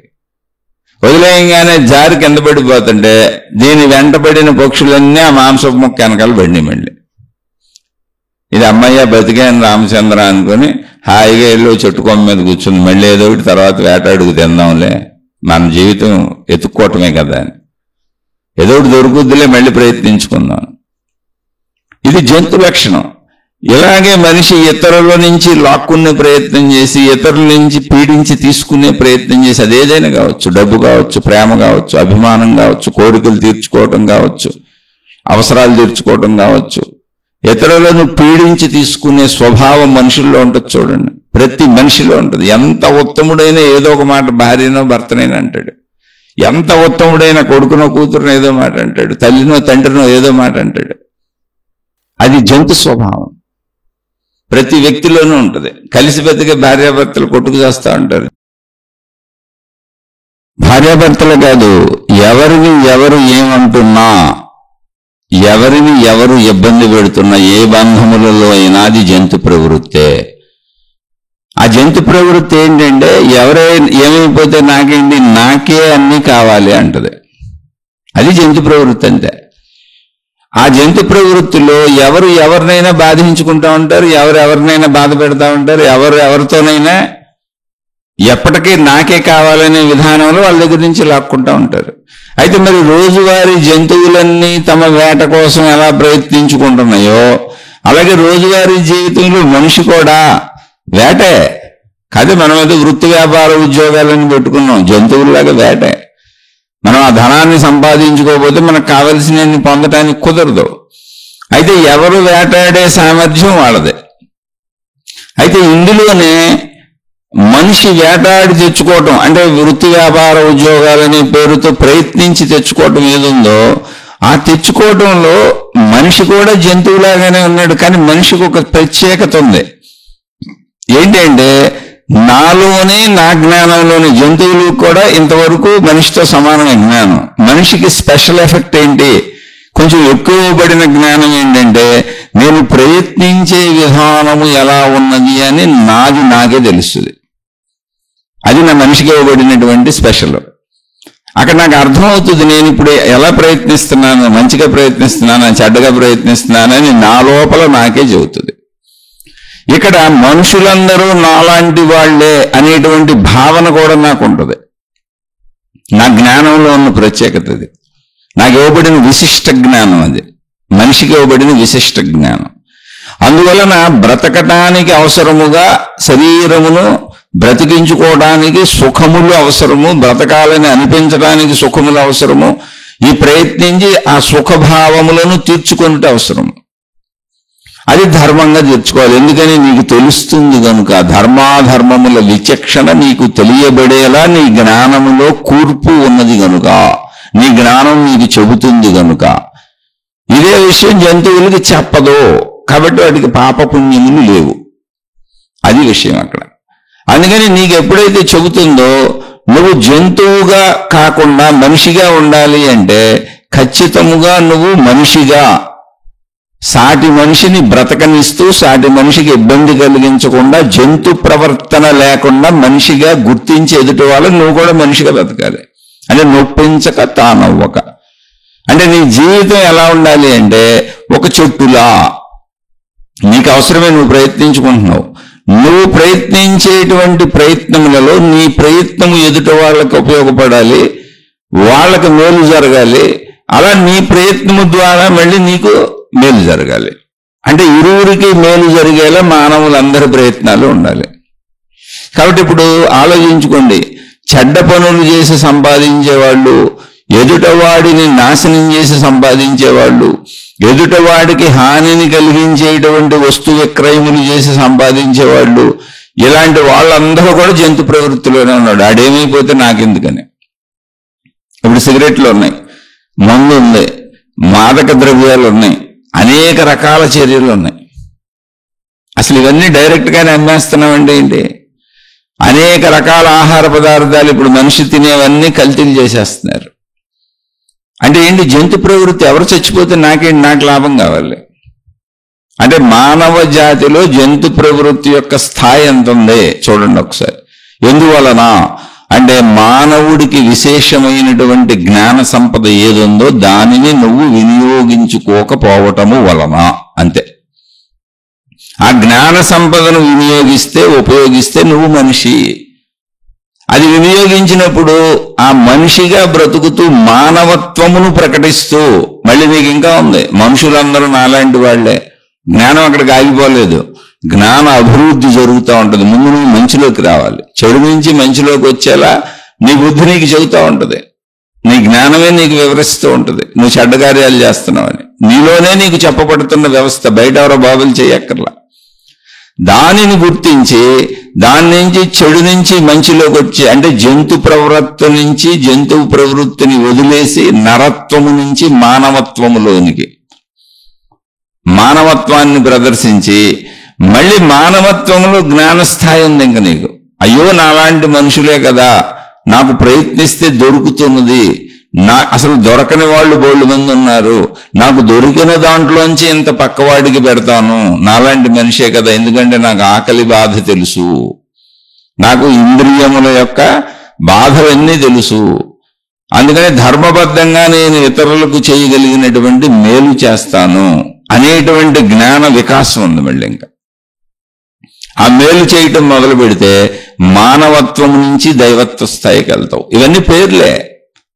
దైవత్వ స్థాయి అంటే ఏంటో తెలుసా? ఆశించకుండా చేయటం. ఇప్పుడు సూర్య భగవానుడు అని ఎందుకన్నారు అంటే, సూర్యుడు తిరిగి మనం ఏమి ఇవ్వవలసిన అవసరము లేకుండా మానవ జాతికి వెలుగును వేడిని ప్రసాదిస్తున్నాడు. సూర్యుడి వలనే భూమి మీద జీవరాశులు ఉండటానికి వీలవుతుంది.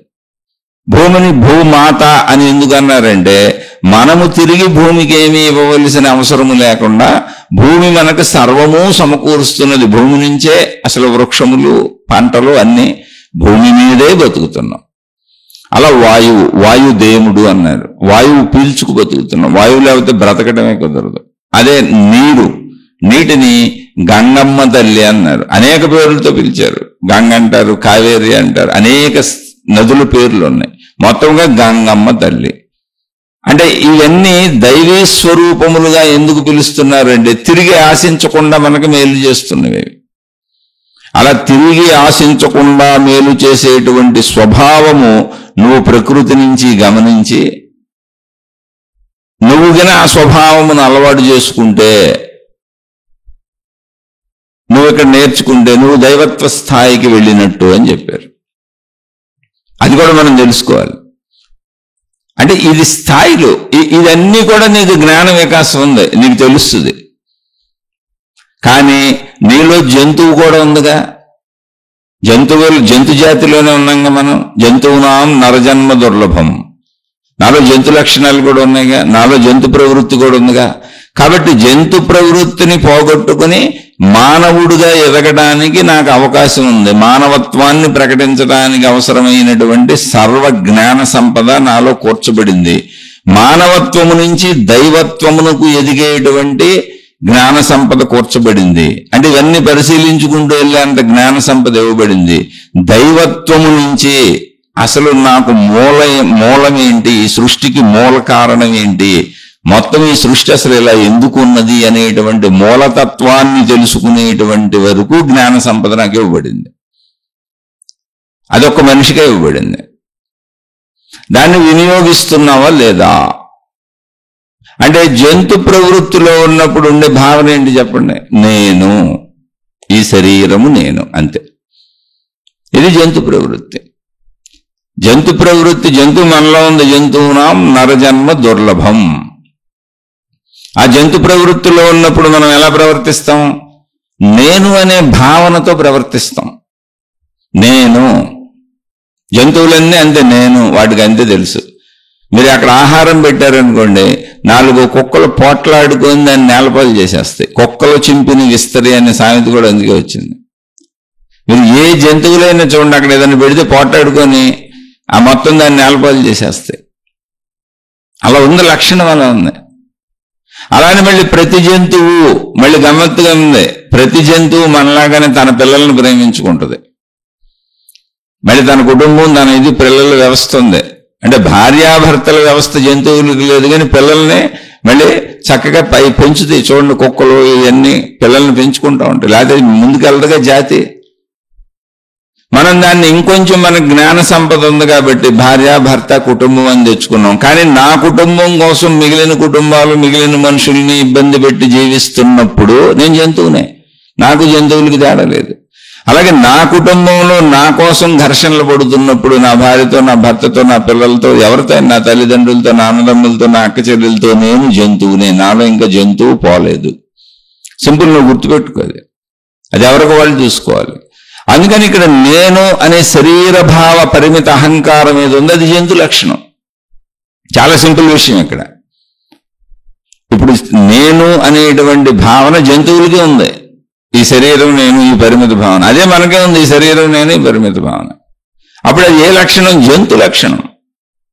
కాబట్టి నేను అనే అహంకారాన్ని వదిలేసి జీవించు అని రమణ భగవానులు చెప్పింది అదే. ఇక్కడ రమణ భగవానులు నేను అనే అహంకారాన్ని, ఏది చేసినా నేను అనే అహంకారం లేకుండా చెయ్యాలి, అప్పుడు అంతా ఆత్మస్వరూపముగా తోస్తుంది అని చెప్పారు. నేను అనే అహంకారము లేకుండా పనిని ఎలా చేయాలి అన్నప్పుడు ఇక్కడ రమణ భగవానులు చెప్పింది అది.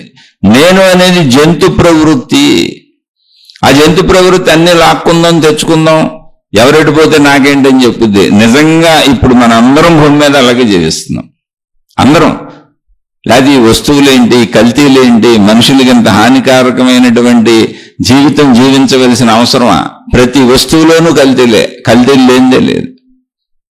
ఆ నెత్తిని వరకు కొట్టుకుంటున్నారు అందరూ. అయ్యో మానవ జాతి ఏమైపోతుందని, రోగగ్రస్తులం అయిపోతున్నాం. ప్రతి ఊర్లోనూ వందల వేల హాస్పిటల్స్, మామూలు కాదు, చిన్న ఊర్లో వందల్లో హాస్పిటల్స్ ఉన్నాయి, ఓ టౌన్ అయితే వందల్లో హాస్పిటల్స్ ఉన్నాయి. ప్రతి హాస్పిటల్ ముందు వేలల్లో జనం బారులు తీరున్నారు. ఇదంతా అనారోగ్య కారణాలు ఏంటి? మన జీవన విధానంలో మనం ఏర్పాటు చేసుకున్నటువంటి ఆహార వ్యవస్థలో కల్తీలు. అంటే ఏంటి? ఎంత తీవ్ర జంతు ప్రవృత్తి. ఆథరైజ్డ్గా మనం మద్యం అమ్మేసుకుంటున్నాం, గవర్నమెంట్లు అమ్ముతున్నాయి. ఆథరైజ్డ్గా సిగరెట్లు అమ్మేస్తున్నారు, గుట్కాలు, మాదక ద్రవ్యాలు, రకరకాలుగా ఏదో ఒక రకంగా మాకు డబ్బు కావాలి, మీరు ఏమైపోయినా మాకు పర్వాలేదు. ఆథరైజ్డ్ వ్యభిచార వృత్తులు, అధర్మము, అన్యాయము, అక్రమము అనేది ఆథరైజ్డ్గా జరుగుతుంది. అసలు మందు తాగితే చచ్చిపోతారని తెలిసి దాని మీద రాసి అమ్ముతున్నాం. సిగరెట్ తాగితే క్యాన్సర్ వస్తుందని దాని మీద రాసి అమ్ముతున్నాం. ఇంకా ఇలాంటి మనకి ఎన్నో విషయాలు గవర్నమెంట్లో అమ్ముతున్నాయి ట్యాక్సులు వేసి. గవర్నమెంట్ అంటే ఎవరు? మనమే. మనం ఎందుకు దాన్ని ఆపలేకపోతున్నాం అంటే మనలో జంతు ప్రవృత్తి. దానికి బానిసలైపోయిన వాళ్ళు జంతువులు, దాన్ని కంటిన్యూ చేస్తున్న వాళ్ళు జంతువులు. దాని అవసరత ఎంత అయిపోయిందంటే ఇప్పుడు దాని నుంచి వచ్చేటువంటి ఆదాయం లేకపోతే గవర్నమెంట్లు నడిచే పరిస్థితి పోయింది. ఇక మోసాలు వేరు, దొంగతనాలు, హత్యలు, మానభంగాలు, ఇవన్నీ మామూలు మళ్ళీ జంతు ప్రవృత్తి. కానీ మామూలు గవర్నమెంట్లోనే మన జంతు ప్రవృత్తి, మొత్తం మానవ జాతి మనం జంతు ప్రవృత్తితోనే నడుస్తున్నాం. ఆథరైజ్డ్గా అన్ని అమ్మకం అయిపోతున్నాయి. దొంగతనాలుగా చేసే వదిలేయండి, ఆథరైజ్డ్ అడగడానికి కూడా లేదు. ఒక రోడ్లో సందుకి మందు షాపులు ఉన్నాయి, నడి రోడ్డు మీద సెంటర్లో మందు నుంచొని తాగేస్తున్నారు, అడిగేవాళ్ళు లేడు. ప్యాకెట్ క్లబ్లు ఉన్నాయి, అడిగేవాళ్ళు లేడు. ఎందుకని? జంతువుగా ఎంత వికసించాలో అంత వికసించిపోతున్నాం. ఎంత క్రూరత్వాన్ని ప్రదర్శించుకోవచ్చో, ఎంత విచ్చలవిడితనాన్ని ప్రదర్శించుకోవచ్చో అలా తయారైపోతున్నాం. జంతువులు చూడండి ఏమున్నవి, ఎక్కడ పడితే అక్కడ స్త్రీ పురుష జంతువులు ఎక్కడ పడితే అక్కడ కలుస్తూ ఉంటాయి. అడిగేం ఒక పద్ధతి, ఒక పాడు ఏం ఉండి సావదు. అలా విచ్చలవిడితనానికి వెళ్ళిపోతున్నాం. ఇక అది జంతు ప్రవృత్తి. వెళ్తే వెళ్ళండి, ఎవరు వెళ్ళొద్దనలా. ఇందులో అసలు ఎవరు ఏం చెప్పలే, ఇటు వెళ్ళిన వాళ్ళు అటు అనిపిస్తారు. ఏముంది ఇందులో అసలు ప్రాబ్లం ఏం లేదు. ఎందుకంటే ఎవరు చేసిన కర్మము వారు అనుభవించక తప్పదు, సింపుల్ అంతే. అప్పుడు ఇంకోటి దోషారోపణ చేయడానికి కాదు ఇది చెబుతుంది. మనలో జంతు ప్రవృత్తి మీకు తెలియడానికి చెబుతున్న. ప్రపంచం విశ్వవ్యాప్తంగా జంతు ప్రవృత్తి ఉంది. 200 దేశాలు జంతు ప్రవృత్తిలోనే సాగుతున్నాం మనం. అద్భుతమైన జంతు ప్రవృత్తిలో సాగుతున్నాం మనం. మీరు ఒకసారి ఆలోచించుకు చూడండి.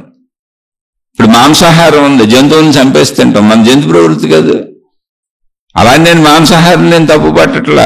శాకాహారం దొరకని చోట బతకాలనుకున్నారు మరి వాళ్ళకి. అక్కడ చెట్లు లేవు, పాడు లేవు, ఎడారి ప్రాంతాలు అయ్యి మాంసాహారం తిని బతుకుతున్నారు మరి బతుకు తెరువు కోసం. కానీ అన్ని ఫెసిలిటీస్ ఉన్న చోట కూడా మాంసాహారం తిని బతుకుతున్నాము, అదే తినాలనిపిస్తుంది అంటే జంతు ప్రవృత్తే.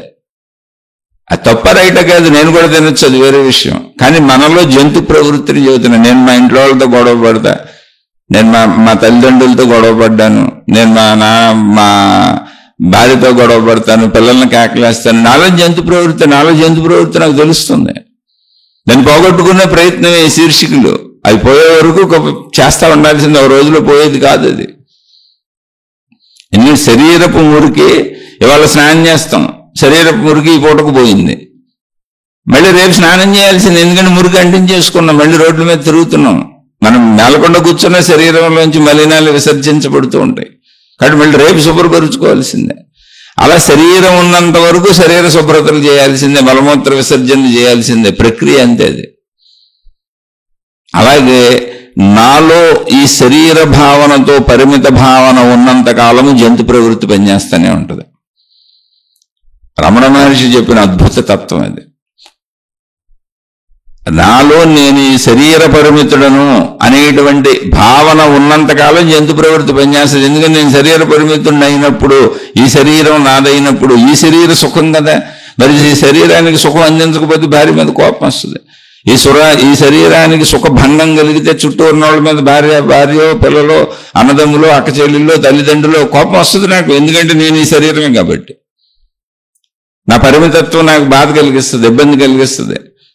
నా పంచేంద్రియ సుఖములు నాకు వేళకు దొరకకపోతుంటే బాధ కలిగిస్తుంది, ఇబ్బంది కలిగిస్తుంది. ఎందుకంటే జంతు ప్రవృత్తి. దానికోసం నేను ఆ ఇబ్బందిని వ్యక్తపరిచి వాళ్ళ మీద దాడి చేస్తాను. నాకు ఎలా కుదిరితే అలా దాడి చేస్తాను.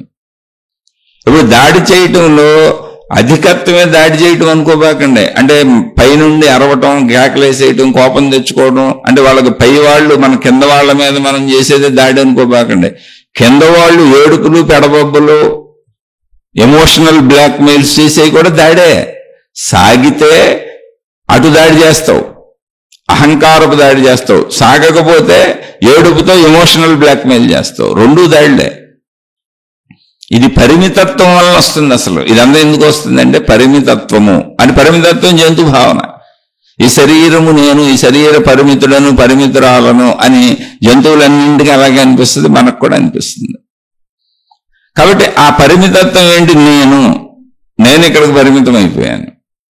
ఆ నేను అనగానే ఆ అహంకారం. ఆ నేను అనే అహంకారం లేకుండా బాబు ఏ పని చేసినా చేయాలి అన్నారు.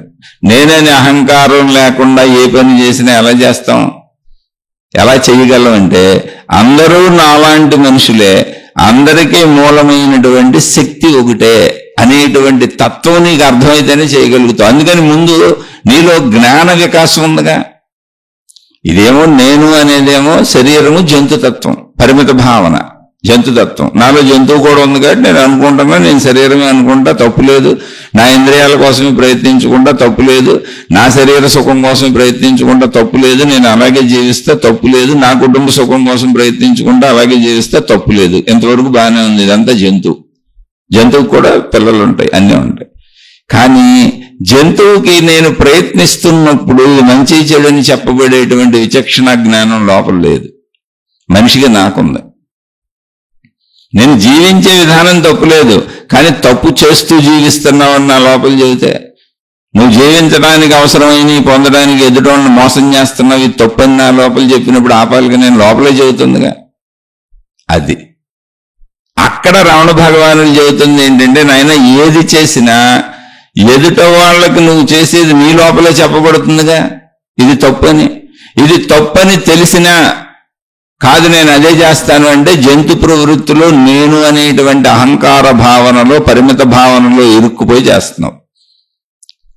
అలా కాకుండా ఇది తప్పు అని నీ లోపలే చెప్పబడుతున్నప్పుడు, నా జ్ఞానం నా లోపలే ఇది తప్పని, ఎదుటి వ్యక్తులు కూడా నాలాంటి వాళ్లే అని, ఇది తప్పు చెయ్యకూడదు, ఇది రైటే చెయ్యాలి, నువ్వు తప్పని నా లోపలే చెప్పబడుతున్నప్పుడు, వాళ్ళందరూ నాలాంటి మనుషులే అనేటువంటి ఎరుక నాకు నా లోపలే కలుగుతున్నప్పుడు, తప్పని ఇంత స్పష్టంగా తెలిసినప్పుడు, నేను చెయ్యకూడదు కదా అని నువ్వు దాన్ని మార్చుకొని ధర్మంగా మాత్రం, సత్యంగా మాత్రం, ఇతరులకు హాని లేకుండా, అంటే నీ లోపల నువ్వు చేస్తున్నది నీకు తప్పని చెప్పినప్పుడు దాన్ని ఆపేసి అది రైట్ ఏం చేయాలో చెప్పిన రైట్నే చేసినప్పుడు నువ్వు నేను అనేటువంటి పరిమిత అహంకార జంతు ప్రవృత్తి నుంచి మానవత్వానికి వచ్చావు.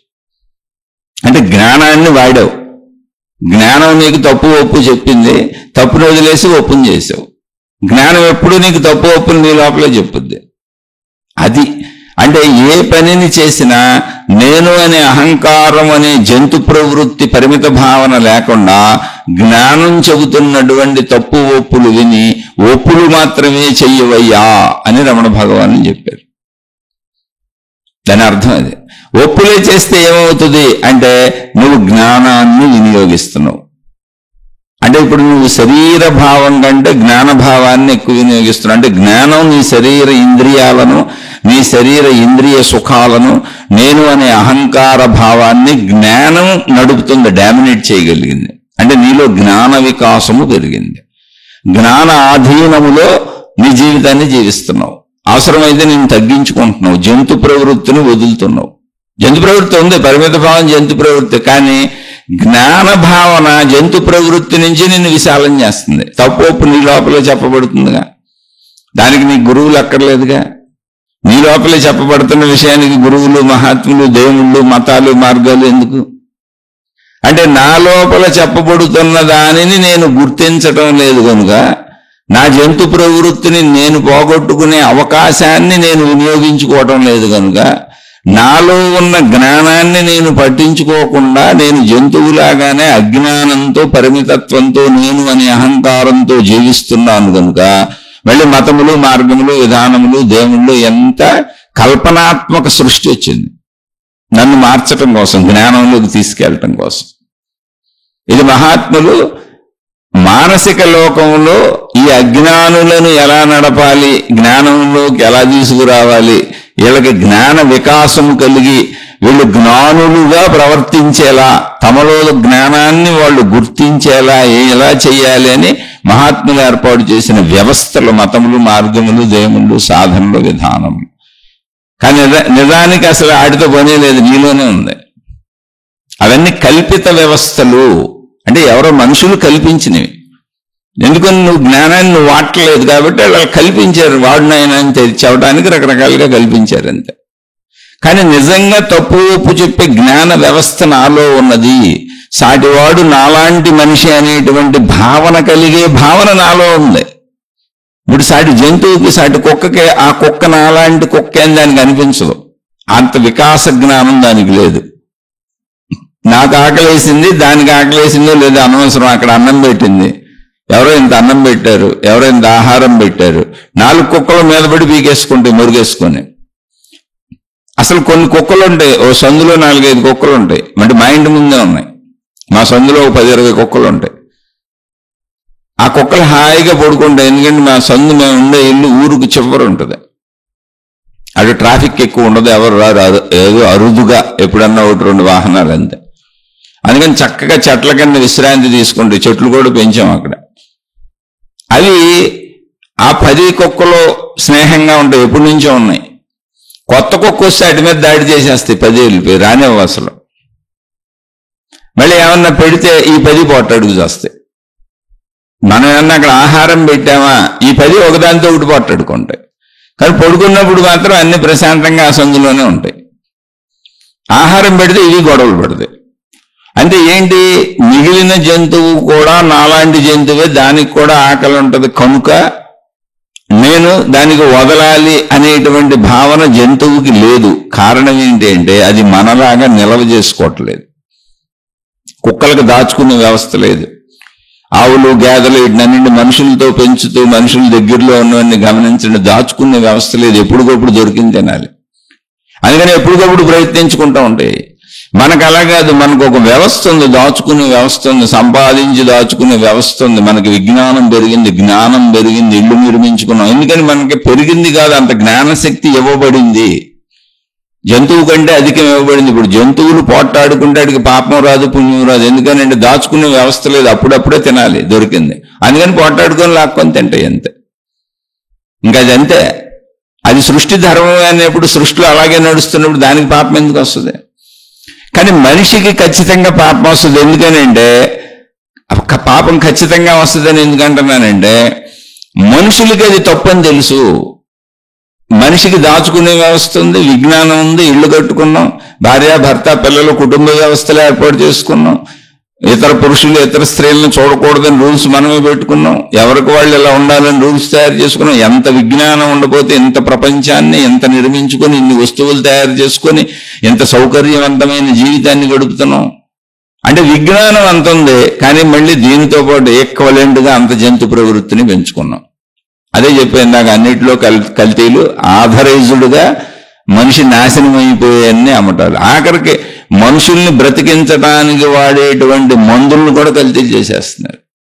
10 రూపాయలకి తయారైన మందుని 100 రూపాయలకి, 1000 రూపాయలకి, ఎలా రకరకాలుగా అసలు సామాన్యుడికి అందుబాటులో లేనటువంటి దోపిడీ వ్యవస్థకి వెళ్ళిపోయారు. ఇదంతా జంతు ప్రవృత్తి అని చెబుతున్నాయి. ఎవరో వెళ్తే నాకు వచ్చిన నష్టం లేదు, ఎవరు వెళ్ళినా నాకు వచ్చిన బాధ లేదు. మీకు జంతు ప్రవృత్తి అర్థం అవడానికి చెబుతున్నా. ఒక డాక్టర్ దాని దగ్గరకు వచ్చిన పేషెంట్లకు అనవసరమైన టెస్టులన్నీ రాసి చేయిస్తున్నాడు అనుకోండి, జంతువే. అలా ఏ పని మీద ఎవరు వచ్చినా, ఇప్పుడు గవర్నమెంట్ ఆఫీసులు, వేరే ఆఫీసులని లంచాలు తీసుకుంటున్నారు, జంతువులు. ఎక్కడ ఎవరు ఏది చేసినా చెబుతున్నాక అధర్మము జంతు ప్రవృత్తి. ఎందుకనంటే నేను అని పరిమిత భావనలో ఆ జంతువులా ఉంది. అది పాపం తప్పు కాదు, నాలో జంతువు కూడా ఉంది. నాలో జంతువు నుంచి నేను మనిషిగా వచ్చి, మనిషి నుంచి దైవత్వానికి వెళ్ళి, దైవత్వం నుంచి అనంతత్వానికి, మూలతత్వాన్ని చేరుకోవడానికి అవసరమైనంత జ్ఞాన సంపద నాకు ఇవ్వబడింది. మరి ఇప్పుడు నేను అనేటప్పుడు నేను ఆగిపోయింది అక్కడ, ఈ శరీరము నేను అని. అది పరిమితత్వం. అదే సేమ్ జంతువుకు ఉన్న భావన, నాకున్న భావన. అందుకని రమణ భగవానుడు లాంటి అనంత ఆత్మతత్వ ఎరుకను పొందిన వాళ్ళు అసలు నేననే పదమే ఉపయోగించరు, నేననే పదం ఉపయోగించరు. అందుకే ఆయన ఎప్పుడు నిన్ను నువ్వు తెలుసుకో, నేనెవరు అనే టాపిక్ మీద మాట్లాడారు. నేను ఒక అనంతాన్ని. అనంతమైనప్పుడు ఏమైంది? ఇంకేం లేదు, నాకు భిన్నంగా ఏమీ లేదు, అసలు రెండోదే లేదు, ఉన్నదంతా ఒకటే. ఆ ఒకటే నేను. నేను అన్నప్పుడు అక్కడ నేను లేదు, ఇంకా అంతా ఒకటైపోయినాక నేను అనే మాట కూడా చెప్పాల్సిన అవసరం లేదు. మీరు గమనించాలి అక్కడ. అప్పుడు నేను ఉండదు, అసలు నేననే పదం కూడా ఉండదు. నేననే పదం కేవలం పరిమితిలో, అహంకారంలో, జంతు ప్రవృత్తిలో మాత్రమే ఉపయోగించబడే పదం.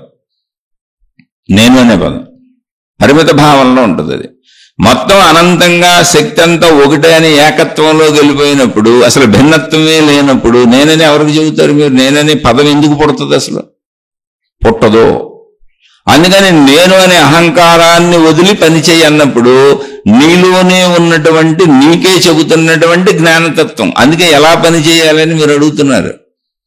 ఎందుకని మీరు వాడతల మీలో జ్ఞానతత్వాన్ని. అలాని తప్పుగా అంటున్నాను అనుకోబాకండి. నేను వాడతలా. నేను చెప్పాను, నా తల్లిదండ్రులతో గొడవలు పడతా, నా అన్నదమ్ములతో గొడవలు పడతా, నా భార్యతో గొడవలు పడతా, నా పిల్లలతో గొడవలు పడతా, నా చుట్టూ ఉన్న వాళ్ళతో గొడవలు పడతా. ఎందుకని? ఇంకా నాలో అది పోలా, నాలో పూర్తిగా జంతు ప్రవృత్తి పోలా. కొద్ది కొద్దిగా పోగొట్టుకుంటున్నా. 80% పోయింది, ఖచ్చితంగా చెప్పగలను. ఎలా పోయిందంటే, ఇదిగో ఈ జ్ఞానాన్ని ఇలా చెప్పుకుంటూ వింటూ 35 సంవత్సరాల ప్రయాణంలో 80% జంతువు నాలో పోయింది. ఇంకా 20% జంతువును కూడా నాలో చంపేయగలిగితే, ఆ జంతువును పోగొట్టుకోగలిగితే, ఆ ఆనందత్వాన్ని అర్థం చేసుకోగలిగితే నా ఆట అయిపోద్ది, నా జీవిత పాట అయిపోద్ది. అందుకని మీతో ఈ శీర్షికలు పంచుకుంటున్నా. మీకు ఎవరికో మేలు చేయడానికి కాదు, అసలు మీరు ఎవరో నాకు తెలియని కూడా తెలియదు. మీకు మేలు నేనట్టు చేస్తాను, ఎలా చేయగలను అసలు? అయినా మేలు చేసేదేంటి? జ్ఞానం ఎవరో ఎప్పుడో ఎంతో మంది అనాదిగా అందించిన జ్ఞానం. నేను ఎవరి దగ్గర ఎంతో మంది మహాత్ములు రాసిన గ్రంథాలు చదువుకొని, ఎంతో మంది మహాత్ములు చెప్పిన ఉపన్యాసాలు విని, ఎవరో అందించిన జ్ఞానాన్ని నేను కూడా తెలుసుకొని మళ్ళీ నా నోటి ద్వారా నాకు అర్థమైందని చెబుతున్నాను తప్ప జ్ఞానం కూడా నా సొంతమేం కాదు. ఈ జ్ఞానం అనాదిగా ఎంతో మంది అందించినటువంటి జ్ఞానం. కాబట్టి ఎవరో ఎవరికి ఇక్కడ ఆదరేజుడు హక్కులు వేసేసుకొని, నేను గురువుని అయిపోయాను, నేను మహాత్ముని అయిపోయాను, నన్ను గౌరవించండి, నా వెనకబడండి, నా కాళ్ళ మీద పడండి, నా ఫోటోలు పెట్టుకోండి, నా పూజలు చేయండి అని ఇప్పుడు లేటెస్ట్గా ఎవరు చెప్పినా అది మహాపాపమే. మళ్ళీ అది కూడా జంతు ప్రవృత్తే. ఎందుకని? జ్ఞానం ఎవరో అందించారు, దాన్ని మనం తెలుసుకున్నాం. మన సాటి వాళ్ళగా మామూలుగా చెబుతాం. ఏమైంది? అందరూ మనలాంటి మనుషులేగా. ఇందులో మళ్ళీ మనం మహాత్ములు అయిపోవటం ఎందుకు, మనం గురువులు అయిపోవటం ఎందుకు? వీళ్ళందరూ తక్కువ వాళ్ళు ఏంటి, మనం ఎక్కువ ఏంటి? ఉన్నదంతా ఒకటే సత్యం. అయితే మనకు అందించిన మహాత్ములను గౌరవించాలంతే. గౌరవిద్దాం ఊరికనే. మనకు అందించిన మహాత్ములందరినీ గౌరవిద్దాం అంతే తప్ప మనం మహాత్ములు అయిపోవాలనుకోవటాన్ని మించినటువంటి రాక్షసత్వం, క్రూరత్వం, జంతుతత్వం ఇంకోట్లేదు. నాకు నేను మహాత్ముని అయిపోవాలనుకోవటం, నాకు నేను మహాత్ముని అయిపోయాను అనుకోవటం, నన్ను నేను ఒక మహాత్ముడిగా, మహాత్మురాలుగా ప్రకటించుకోవటం, నాకు నేను ఒక సమూహాలను తయారు చేసుకోవటం. ఆలోచించండి అహంకారం ఎంత తీవ్ర స్థాయిలో ఉందో, ఎంత తీవ్ర స్థాయిలో ఉందో. ఒక్కసారి మీరు భక్తి మార్గాలలో, దైవ మార్గాలలో, ఆధ్యాత్మిక మార్గాలలో ఇప్పుడు సాగుతున్నటువంటి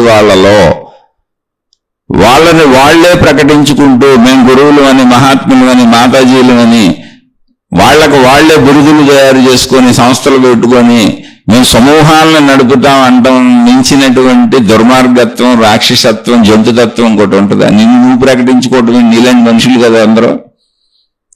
వెనకట మహాత్ములు ఎందుకు గౌరవిస్తున్నాము అంటే అసలు వాళ్ళు ఏం ప్రకటించుకోవాలా, వాళ్ళు సత్యాన్ని చెప్పారు.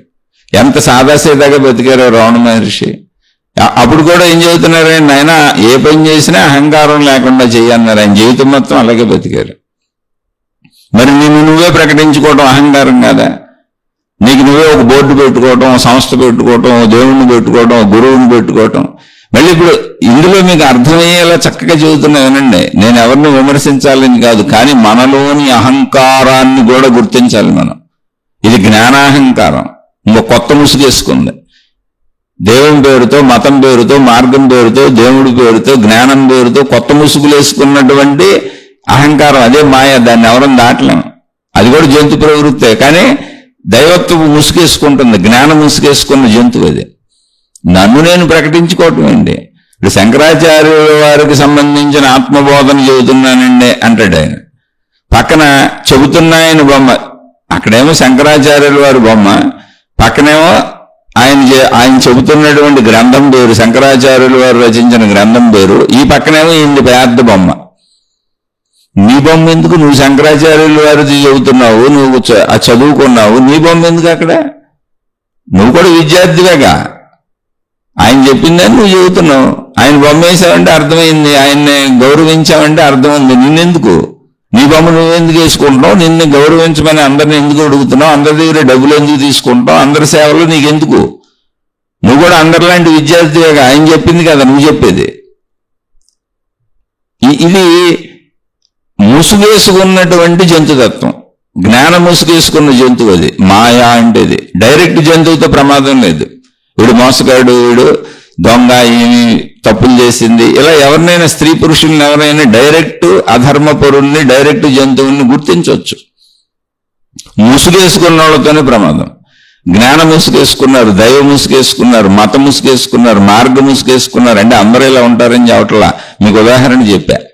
శంకరాచార్యుల వారు బొమ్మ వేసావు, శంకరాచార్యుల వారు పుస్తకం పేరు రాసావు, ఓ పెద్ద ఫ్లెక్స్ కట్టావు, స్టేజీ కట్టావు, చెబుతున్నావు, బాగానే ఉంది. నీ బొమ్మ ఎందుకు? శంకరాచార్యుల వారితో సమానంగానో శంకరాచార్యుల వారి కంటే పెద్దగానో నీ బొమ్మ ఎందుకు వేసావు చెప్పు. అంటే నేను నిన్ను అడగట్లే, అసలు మీరు ఎవరు వేసుకుంటే నాకెందుకు, నువ్వు పోతావు, నువ్వు నాశనం అయిపోతావు, దాంట్లో వచ్చిన నష్టమేం లేదు. నువ్వు చెప్పినవి ఎన్నోళ్ళందరూ బాగుపడతారు, నువ్వు పోతావు. కానీ అక్కడ అహంకారం తెలియాలిగా. నన్ను నేను ప్రకటించుకోవటమే అహంకారం, దాన్నే వదలమన్నారు రమణ భగవానుడు. అలా ఒక శంకరాచార్యులే కాదు, మీరు ఎవరైనా చూడండి, ఏ దేవుడి గురించి ప్రచారాలు చేస్తున్నారో, ఏ దేవుడి గురించి చెబుతున్నారో ఆ దేవుడు బొమ్మలేసి అన్ని మతాలలో ఆ దేవుడి బొమ్మ అక్కడ పెట్టి ఏదో వీళ్ళ సంస్థ పేరులు రాసుకొని వీళ్ళ బొమ్మలు పెద్ద పెద్ద వేసేసుకుంటున్నారు. చూడండి, వీళ్ళ ప్రచారం చేసుకుంటున్నారు. నీ ప్రచారం ఏంటి అసలు నాకు అర్థం కావట్లా. అంటే నిన్ను నువ్వే జంతువులో ఇరికించేసుకున్నావు. జ్ఞాన ముసుగు తొడిగిన జంతువు నువ్వు. మేకవన్నీ పులులు అంటారు చూడండి. ఎవరికి నష్టం? ప్రజలకి ఎటువంటి నష్టం లేదు. ఎందుకని? నువ్వు ఎన్ని ముసుగులు వేసుకున్నా వాళ్ళకి మంచిగా చెప్పాలి. వాళ్ళ ఇంటికి వాళ్ళు వెళ్ళిపోతారు, వాళ్ళ కుటుంబం వాళ్ళకున్నారు, వాళ్ళ భార్య పిల్లలు వాళ్ళకున్నారు, వాళ్ళ భర్త పిల్లలు వాళ్ళకున్నారు, వాళ్ళ వృత్తి వ్యాపార ఉద్యోగాలు వాళ్ళకున్నాయి. నువ్వేదో ఈ ముసుగులన్నీ వేసుకుంటే కాస్త చిల్లర నీకు పడేస్తారు అంతే. ఎక్కడ ఏ మతంలో చూసుకోండి, ఈ ముసుగులన్నీ వేసుకొని తమను తాము హైలైట్ చేసుకునే వాళ్ళందరూ ఏం పొందుతున్నారంటే జనం నుంచే చిల్లర పొందుతున్నారు, ధనం పొందుతున్నారు.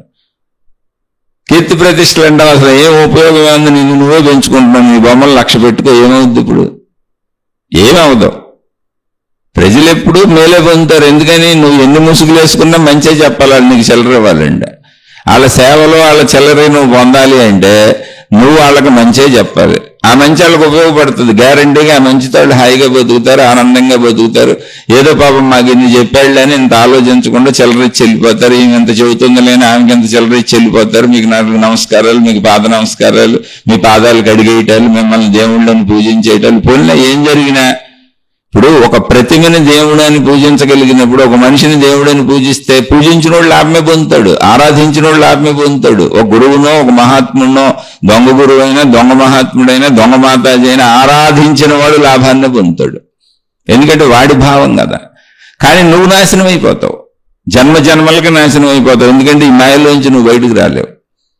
నువ్వు దైవ ముసుగో, మత ముసుగో, జ్ఞాన ముసుగో వేసుకొని మోసం చేసే వాళ్ళకి మాత్రమే చెబుతున్నా. నిజాయితీ పరులకు చెప్పట్లా. నిజాయితీ పరులు వాళ్ళ బొమ్మలు అంత పెద్ద కనపడవు. మీకు ఒకటే సూత్రం, తనను తాను హైలైట్ చేసుకుంటున్నాడు. తన బిరుదులు, తన కీర్తి ప్రతిష్టలు, తన ఘనతలు, తన ఫోటోలు అంటేనే నాకు ఇప్పుడు దేవుడు ముఖ్యమా, నేను ముఖ్యమా? దేవుడు ముఖ్యమైంది, దేవుడు బొమ్మే పెట్టు, నీదెందుకు పెట్టు? ఆ బిరుదులన్నీ దేవుడికే పెట్టు, దేవుడి బిరుదులే పెట్టు, నీ ఎందుకు పెడుతున్నావు? అంటే నువ్వేదో సమూహాలు తయారు చేసుకుంటున్నావు. నీ గొడవలో నువ్వు పో, ఏమి అవ్వవో. ఆ మాయావలలో ఇరుక్కుపోయి అదే దైవత్వం అని, అదే మతం అని, అదే జ్ఞానం అని ఆ ముసుగులు వేసుకొని నీలో ఉన్న జంతువు అలా ప్రవర్తిస్తుంది. నీ ఇష్టం. నువ్వు ఒక్కడవే నష్టపోతావు, నువ్వు ఒక్కదానివే నష్టపోతావు. మిగిలిన వాళ్ళు అందరూ హాయిగా ఉంటారు. నిన్ను నమ్మి నడిచి అనుసరిస్తున్న వాళ్ళు కూడా హాయిగా ఉంటారు. ఎందుకనంటే దొంగకైనా మైకిస్తే మంచి మాటలే చెప్పాలి, లేకపోతే చిల్లర ఎవరుగా, సేవలు ఎవరుగా. కానీ అహంకారము అని రమణ భగవానులు అన్నది చెబుతున్నాయి ఇక్కడ. ఇప్పుడు రమణ భగవానుల గురించి చెబుతూ ఉంటారు చాలా మంది, పక్కన వాళ్ళ ఫోటోలు. మళ్ళీ వాళ్ళు ఇప్పుడు రమణ భగవాన్లతో సమానం అయిపోయారు, వాళ్ళు గురువులు అయిపోయారు, మహాత్ములు అయిపోయారు. మళ్ళీ వాళ్ళని అనుసరించి వాళ్ళ బోధలు, మళ్ళీ వాళ్ళకి శిష్యగణం ఇలా దేవుళ్ళు చేసుకుంటూ వెళ్ళిపోతున్నారు. చేయొచ్చు. ఎప్పుడు వాళ్ళు లేనప్పుడు నేను వాళ్ళ ద్వారా కృతజ్ఞత పొందాను. ఇప్పుడు శంకరాచార్యులు వారు లేరు, ఆయన తనను తానే హైలైట్ చేసుకోలే, మనం ఆయన్ని హైలైట్ చేస్తున్నాం. అయ్యా మీ ద్వారా మేము మేలు పొందామనేది కృతజ్ఞతాభావాన్ని వ్యక్తపరుచుట. నీకు ఉండకూడదు ఆ దూల, నిన్ను నువ్వు హైలైట్ చేసుకుంటే తప్పు. నీ ద్వారా మేలు పొందిన వాళ్ళు ఏమైనా చేయనివ్వండి, అది వాళ్ళ ఇష్టం. కృతజ్ఞతను వ్యక్తపరుచుకుంటున్నారు, అది తప్పు కాదు. అందుకని ప్రపంచంలో ఎలా జరుగుతుంది అనేది ఎవరికి తెలుస్తుంది అంటే నీకు, నీ గురించి నీకు మాత్రమే తెలుస్తుంది. అందుకని ఆధ్యాత్మికత వ్యక్తిగతము, జ్ఞానము వ్యక్తిగతము. ఇప్పుడు నా గురించి నేనేదో చెబుతున్నా, ఊరికనే ఉదాహరణకి చెబుతున్నానండి. అనేక మంది మేమేదో లాభం పొందామని చెప్పిన మంచి మాటల వల్ల మాకు మేలు జరిగిందని నా ఫోటోలు పెద్ద పెద్ద పెట్టేసి, ఫ్లెక్స్లు వేసేసి, పెద్ద పెద్ద స్టేజ్లు ఆళ్లే ఏర్పాటు చేసేసి, అయ్యా వచ్చి మీరు నాకు చెప్పండి అన్నారనుకో, నాకు దాంతో ఏ సంబంధం లేదు. నేను వచ్చాను, చూశాను, నవ్వుకున్నాను, వెళ్ళిపోయాను. మీరు ఫ్లెక్స్లు వేసినా వేయిపోయినా, అంత స్టేజీ పెట్టినా పెట్టకపోయినా నేను చెప్పేవాడిని, వెళ్ళిపోయాడిని.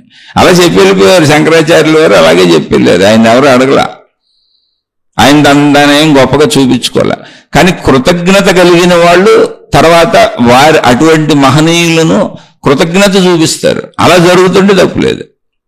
కాదు నిన్ను నువ్వే హైలైట్ చేసుకుంటున్నావు అనుకో, అంత పాపకార్యం ఇంకోటి లేదు. ఎందుకని నీ అహంకార విజృంభణది అది ఎంత దూరం వెళ్ళిపోయిందంటే, మామూలు జీవితంలో ఈ అహంకార విజృంభణ జంతు ప్రవృత్తి సహజము. ఎందుకంటే శరీరము నేనన్న భావన జంతువులకి ఎలాగుంటుందో మనకే అలాగే ఉంటుంది, అది తప్పు కాదు. ఆ జంతు భావాన్ని మనలో పోగొడుతున్నది మనలో ఉన్న బుద్ధి, విచక్షణ జ్ఞానము. అది జంతువులకు లేదు. నువ్వు తప్పు చేస్తున్నావు, రైట్ చేస్తున్నావు అని మనలోనే చెప్పేటువంటి వ్యవస్థ మనలోనే సృష్టి ఏర్పాటు చేసింది. దాన్ని పట్టుకుని ఆ వ్యవస్థ ప్రకారం నేను తప్పులు చేయకుండా ఒప్పులు మాత్రమే చేస్తూ ఉంటే నేను జంతువు నుంచి మానవత్వంలోకి వస్తాను. మానవత్వంలో మళ్ళీ నా లోపల వ్యవస్థ చెబుతూ ఉంటుంది, అయ్యా నీలాంటి మనుషులే, వాళ్ళు ఎంతో ఇబ్బందుల్లో ఉన్నారు, బాధల్లో ఉన్నారు, కష్టాల్లో ఉన్నారు, వాళ్ళకి ఏమన్నా మేలు చెయ్యి, త్యాగం చెయ్యి, తిరిగి ఆశించబాగేమి, వాళ్ళకి ఏదో ఒక మేలు చెయ్యి అని తిరిగి ఆశించకుండా ఓ సూర్యుడిలా పంచభూతాలలా చేస్తే దాన్ని దైవత్వము అని పేరు పెట్టారు. అటువంటి స్థితికి నువ్వు చేరుకోవచ్చు. అది కూడా నీలోనే ఉన్న జ్ఞానం నీకే చెబుతుంది. ఆ దైవత్వ స్థితికి కూడా ఆశించకుండా చేసినాక ఇప్పుడు ఏమైంది, జ్ఞాన అండర్లో అంటే జ్ఞాన అధీనములో నీ శరీరం నడుస్తుంది. అంటే నీ శరీరం ఇంద్రియాల అధీనంలో నడవటల్లా, జంతు ప్రవృత్తిలో నడవటల్లా, నేననే పరిమిత భావనలో నడవటల్లా, జ్ఞానాధీనంలో నడుస్తుంది. జ్ఞానం చెబుతుంది అందరూ నీలాంటి మనుషులే, ఎవరిని ఇబ్బంది పెట్టక, అవసరమైతే నువ్వు కొంచెం తగ్గించుకొని వాళ్ళకి మేలు చెయ్యి అనే నీ దైవత్వ స్థాయికి వచ్చాను నేను. ఉన్న స్థాయిలకి పేర్లేవే. వచ్చేసినప్పుడు ఏమైంది, సంపూర్ణ జ్ఞానాధీనంలో నడుస్తున్నప్పుడు నాకు అహంకారం ఎక్కడుంది? నేననే అహంకారంలో ఇప్పుడు నేను పనిచేయట్లా. అది రమణ భగవానులు చెప్పింది. నాయన అలా నువ్వు కొద్ది కొద్దిగా నీలోనే చెప్పబడుతుంది. ఇప్పుడు ప్రశ్న వేసినప్పుడు అహంకారం లేకుండా ఎలా పనిచేయాలి అంటే, నేననే పరిమిత భావం లేకుండా ఎలా పనిచేయాలి అనేటువంటి జంతువు మనలో మన అడుగుతుంది. మిమ్మల్ని నేను జంతువు అంటలా, నన్ను నేనే చెప్పుకుంటున్నా. ఎందుకు పని చేయలే? మనలోనే చెబుతుందిగా ఇది తప్పు, ఇది గొప్ప అని. అందరూ నాలాంటి మనుషులేని దయాజాలి కరుణ కలిగి ఉండాలని మనలో చవట్లేదా? లోపల భావాలు చవట్లేదా? అలాగే జంతువు కూడా చెబుతుంది, అవన్నీ మనకెందుకు, దయాజాలి కరుణ ఎందుకు, లాగేసుకుందాం, పీకేసుకుందాం. అప్పుడు నీ దగ్గరే లాక్కుంటారు, నీ దగ్గరే పీక్కుంటారు, నిన్ను చంపేస్తారు, నిన్ను కొరుక్కు తినేస్తారు, నీకు అన్ని అన్యాయాలు జరుగుతాయి. అప్పుడు నువ్వు ఆలోచించుకో. అదే కర్మ సిద్ధాంతం. అందుకని ధర్మో రక్షతి రక్షిత అన్నది మానవుడికే ఎందుకు చెప్పారు అంటే, నాయన నువ్వు పీక్కు తినే విధానం ఏముందో, నువ్వు మోసం చేసే విధానం ఏముందో, నువ్వు నీ జంతు ప్రవృత్తితో బతికే విధానం ఏముందో అదే విధానంతో నీతో మళ్ళీ ప్రవర్తిస్తారు. ఎందుకని ఆ విధానాన్ని నువ్వు అందరికీ గుర్తు చేస్తున్నావు. ఒక జంతు ప్రవర్తనతో జీవించే వ్యక్తి ఎదుటివాడికి ఏం గుర్తు చేస్తున్నాడు? వాడిలో జంతువుని మేల్కొల్పుతున్నాడు. మీరు భార్య అవ్వచ్చు, భర్త అవ్వచ్చు, తల్లి అవ్వచ్చు, తండ్రి అవ్వచ్చు, అన్న అవ్వచ్చు, తమ్ముడు అవ్వచ్చు, కొడుకు అవ్వచ్చు, కూతురు అవ్వచ్చు, ఏ బంధమైనా మీరు జంతు ప్రవృత్తితో ఎదుటి వాళ్ళ మీద దాడి చేసినప్పుడు ఆ దాడి అహంకారపూరితమైనటువంటి అధిక పెత్తనము కావచ్చు, లేదా ఎమోషనల్ బ్లాక్ మెయిల్ అయినటువంటి తక్కువలోంచి ఏడుపు కావచ్చు. ఎలా అయినా మీరు దాడి చేసినప్పుడు ఎదుటవారిలో మీరు ఎవరి మీద దాడి చేస్తున్నారో ఎదుటవారిలో ఉన్న జంతువుని మేలుకొల్పుతున్నారు. మీలో జంతువు వెళ్ళి వాళ్ళలో ఉన్న జంతువుని మేలుకొల్పుతుంది. ఎందుకని అందరిలోనూ జంతువు ఉంది. అప్పుడు వాళ్ళలో జంతువు తిరిగి నీ మీద దాడి చేస్తుంది. కాదు, నీలో విచక్షణ జ్ఞానం చెబుతుంది నువ్వు జంతువులు అలా ఉండకూడదు, దాడి చేయకూడదు, లాక్కోకూడదు, పిక్కోకూడదు, బాధ పెట్టకూడదు, నొప్పించక తానవ్వక జీవించాలి. నీ వలన వాళ్ళకి లాభం, వాళ్ళ వలన నీకు లాభం, ఇలా పరస్పర లాభాలతో ఇచ్చిపుచ్చుకుంటూ జీవించాలి. ఇది తప్పు, ఇది ఒప్పు అని చెప్పినప్పుడు నీలో జంతువు నాపి చెప్పబడిన జ్ఞానము చేత ప్రవర్తించి నువ్వు మంచిగా ప్రవర్తించావనుకో, అప్పుడు ఎదుటి వాళ్ళు ఏం మేలుకుంది? మంచి మేలుకుంది. నువ్వు మంచిగా ప్రవర్తించినప్పుడు నువ్వు ఎదుటివాడికి అర్థం. నీ మంచి ప్రవర్తనను చూసి వాడు కూడా మంచిగా ప్రవర్తించాలని రియాక్ట్ అవుతాడు నీకు. అది ధర్మో రక్షతి రక్షిత. నువ్వు మంచిగా ప్రవర్తించినప్పుడు వాడు కూడా మంచిగా ప్రవర్తించాలి అని అనుకుంటాడు. అంటే నువ్వు ఇప్పుడు ఎదుటవాడిలో జంతువు మేలుకోవాలా, ఎదుటివాడిలో మానవత్వం మేలుకోవాలా, ఎదుటివాడిలో దైవత్వం మేలుకోవాలి? ఎవరి చేతిలో ఉంది? నా చేతిలో ఉంది, నా ప్రవర్తన బట్టి ఉంది. అందుకని రమణ భగవాను నేను అనే అహంకారాన్ని తీసేసి అన్ని పనులు చేసుకుంటూ వెళితే మొత్తం తత్వం అర్థమవుతుందా అని చెప్పారు. ఎలా అర్థమవుతుంది అంటే జ్ఞాన వికాసం జరుగుతుంది. జ్ఞానాధీనంలో నా శరీరం నడిచినప్పుడు, బుద్ధి అధీనంలో నా శరీరం నడిచినప్పుడు నాలో పరిమితత్వము నన్ను బంధించకుండా ఉంటేనే ఎదుటి వాళ్ళకి మేలు చేస్తాను, ఎదుటి వాళ్ళకి హాని చేయకుండా తెచ్చుకుంటాను.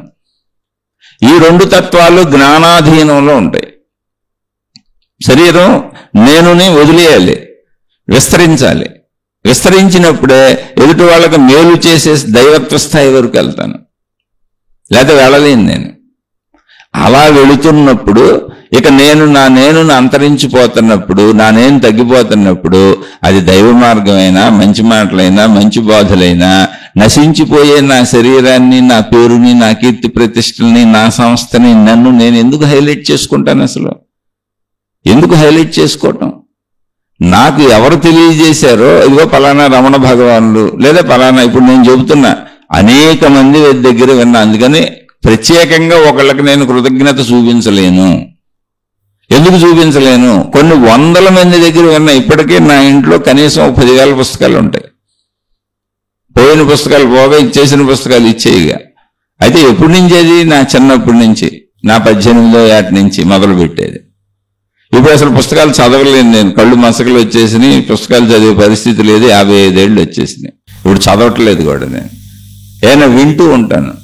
ఈ యూట్యూబ్లు వచ్చినాక చాలా కాలం నుంచి వింటూ ఉంటాను. ఇప్పుడు కూడా వింటూ ఉంటాను. ఇప్పుడు కూడా ఎంతో మంది మహాత్ములు చెప్పినవి వింటున్నా నేను. ఆ తెలుసుకుంటాను నేను. ఒక మహాత్ముడికి ఎలా కృతజ్ఞత చూపించిన ఈయన ద్వారానే నేను పొందానని. ఎంతో మందిది కలగాపులగం అయిపోయిన లోపల ఉంది. అంటే ఒక కూర వండేటప్పుడు ఏం కూర వండారంటే వంకాయ కూర వండాం అన్నారనుకోండి, అందులో వంకాయ కూరగాయగా ఉన్నది తప్ప అందులో నూనె ఉంది, ఉప్పు ఉంది, కారం ఉంది, పులుపు ఉంది, మనం వేసినటువంటి దినుసులన్నీ ఉన్నాయి, నూనె ఉంది, దాన్ని మళ్ళీ అగ్ని ఉంది, అగ్ని చేత పచనం చేయబడింది, అది ఉడికింది, అందులో నీటి శాతం ఉంది. ఊరికిన వంకాయ కూర అన్నాం అంతే. అలాగే నేను ఒకరికే ఎందుకు కృతజ్ఞత చూపించలేకపోతున్నాను అంటే ఎంతో మంది దగ్గర నేర్చుకున్నా. కాబట్టి నేను మొత్తం మహాత్ములందరికీ అన్ని మతాలలో, అన్ని మార్గాలలో, అందరి దైవ విధానాలలో ఉన్నటువంటి మహాత్ములందరికీ, స్త్రీలైనా పురుషులైనా, వాళ్ళ పాదములకు నమస్కరిస్తున్నాను. ప్రత్యేకంగా నేనే మతానికి చెందినవాడిని కాదు, ఏ మార్గానికి చెందినవాడిని కాదు, ఏ గురువుకి చెందినవాడిని కాదు, ఏ విధానానికి చెందినవాడిని కాదు. నేను మానవ జాతికి చెందినవాడిని. నేను మాట్లాడే విషయాలన్నీ మానవ జాతికి సరిపోయాయి. అది కూడా జాతిని ఉద్దేశించి నేను చెప్పటం లేదు, బహువచనానికి చెప్పటం లేదు. ఆధ్యాత్మికత వ్యక్తిగతము. నాకు నేను చెప్పుకుంటున్నా, మీకు ఇష్టమైన వాళ్ళు తీసుకోండి, లేని వాళ్ళు వదిలేసేయండి. నా మననము ఇది, నా మననము. శ్రవణము ఎంతో మంది దగ్గర విన్నాను, ఎంతో మంది రచించి చదువుకున్నాను. మననము నాలో నేను మననం చేసుకుంటున్న దాన్ని మీకు వినిపిస్తున్నాను అంతే. ఇదంతా నా మననం, నాకు ఉపయోగపడుతుంది. మీరు ఎవరొకళ్ళు ఏదో ఒక ప్రశ్న ఇస్తే అద్భుతంగా ఉపయోగపడుతుంది. లేకపోతే ఈ ప్రశ్న ఇకపోతే మీరు నాకు ఈ విధంగా ఆలోచించాలని తెలియదుగా. మీరు నాకు ఉపయోగపడుతున్నారు, నేను మీకు ఎటువంటి ఉపయోగం పట్టలేదు. ఎందుకంటే అసలు మీరు ఎవరో నాకు తెలియని కూడా తెలియదు.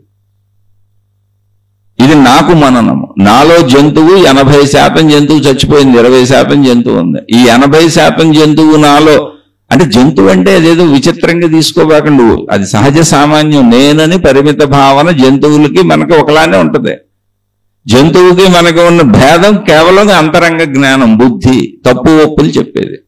చుట్టూ ఉన్న మనుషులు నీలాంటి వాళ్ళే అని చెప్పేది. దేశకాల పరిస్థితుల్లో ధర్మాలను పాటించమని మన లోపలే మనకు చెబుతుంది. ఇది తప్పు, ఇది ఒప్పు, చెయ్యి అని. దాన్ని పాటించడం అంతే. నీ లోపల చెబుతున్నప్పుడు పాటించడానికి వెళ్ళి నీకు ఆకాశం నుంచి అద్భుతమైన మహిమలు చూపే దేవుళ్ళు ఎందుకు, దేవతలు ఎందుకు? నీ లోపలేక చెబుతుంది అది. నా లోపల చెప్పినా నేను పాటించను అంటే బయట ఎంతమంది చెప్పినా పాటిస్తావా? ఆలోచించండి ఒకసారి. అర్థం ఉంది అందులో. నీ లోపల, నీ అంతరంగంలో, నీ హృదయంలోనే పుట్టినటువంటి ఒక ఆలోచనకి ఇది తప్పు, లేదా ఒక కోరికకి ఇది తప్పు, ఇది రైట్ అని నీ లోపలే చెప్పబడుతూ, ఇది చెయ్యబాక, ఇది చెయ్యని నీ లోపలే చెప్పబడుతుందాన్ని చంపేసి నువ్వు చేసుకుంటూ వెళ్ళిపోతున్నప్పుడు, జంతు ప్రవర్తనతో సాగిపోతున్నప్పుడు, బయట నుంచి వేల లక్షల మంది దేవుళ్ళు, దేవతలు, గురువులు, మహాత్ములు వచ్చి చెప్పినా నువ్వు చేస్తావా? వాళ్ళు అసలు నీ లోపల చెప్పిందే నువ్వు వింటలేదుగా, నీ మూలంలో పుట్టిందే నువ్వు వింటలేదుగా. అసలు నీ మూలంలో ఏముందో కూడా తెలియదు బయట నుంచి చెప్పేవాళ్ళకి.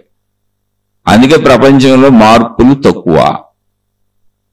అయితే నీది నువ్వు వినని పోని, కనీసం నీ జ్ఞానం అర్థం కాకపోతే జంతు ప్రవృత్తులు ఇరుక్కుపోయిన వాడికి అనేక మంది మహాత్ములు చెబుతున్నారు, నాయన జంతు ప్రవృత్తులు ఇరుక్కుపోయి జంతువుని అనుకోబాక, నీలోనే చెప్పబడుతున్న నీ జ్ఞానమే నీ సంపద. ఆ బుద్ధిని వికసింపజేసుకో, దాన్ని పట్టుకెళ్ళు, జంతువుని పట్టుకెళ్ళబాక అని. అంతే, అలా గుర్తు చేయటం అది నీలో ఉంది. నిద్రపోయేవాడిని నిద్ర లేపినట్టు, నిద్ర నటించేవాడిని నిద్ర ఎవరు లేపగలరు? నిద్రపోయేవాడిని నిద్ర లేపొచ్చు, తప్పే ఉందా? ఇప్పుడు ఆ జంతు ప్రవర్తనతో వెళ్ళిపోతున్నాం, చుట్టూ మనుషులందరూ అలాగే ఉన్నారు. ఇప్పుడు నేను జంతువుగా ప్రవర్తించినప్పుడు ఎదుటివాడికి ఏం గుర్తు చేశాను? వాళ్ళలో జంతువుని గుర్తు చేశాను. అలా ప్రపంచంలో అందరూ మోసాలు, అన్యాయాలు, అక్రమాలు, దుర్మార్గాలు చేస్తున్నప్పుడు అందరూ ఎదుటి వాళ్ళకు జంతువుని గుర్తు చేస్తున్నారు, పరిమితత్వాన్ని గుర్తు చేస్తున్నారు, నేనే గుర్తు చేస్తున్నారు. కాబట్టి నేను కూడా అలాగే జీవించాలని జీవించుకుంటూ వెళ్ళిపోతాను.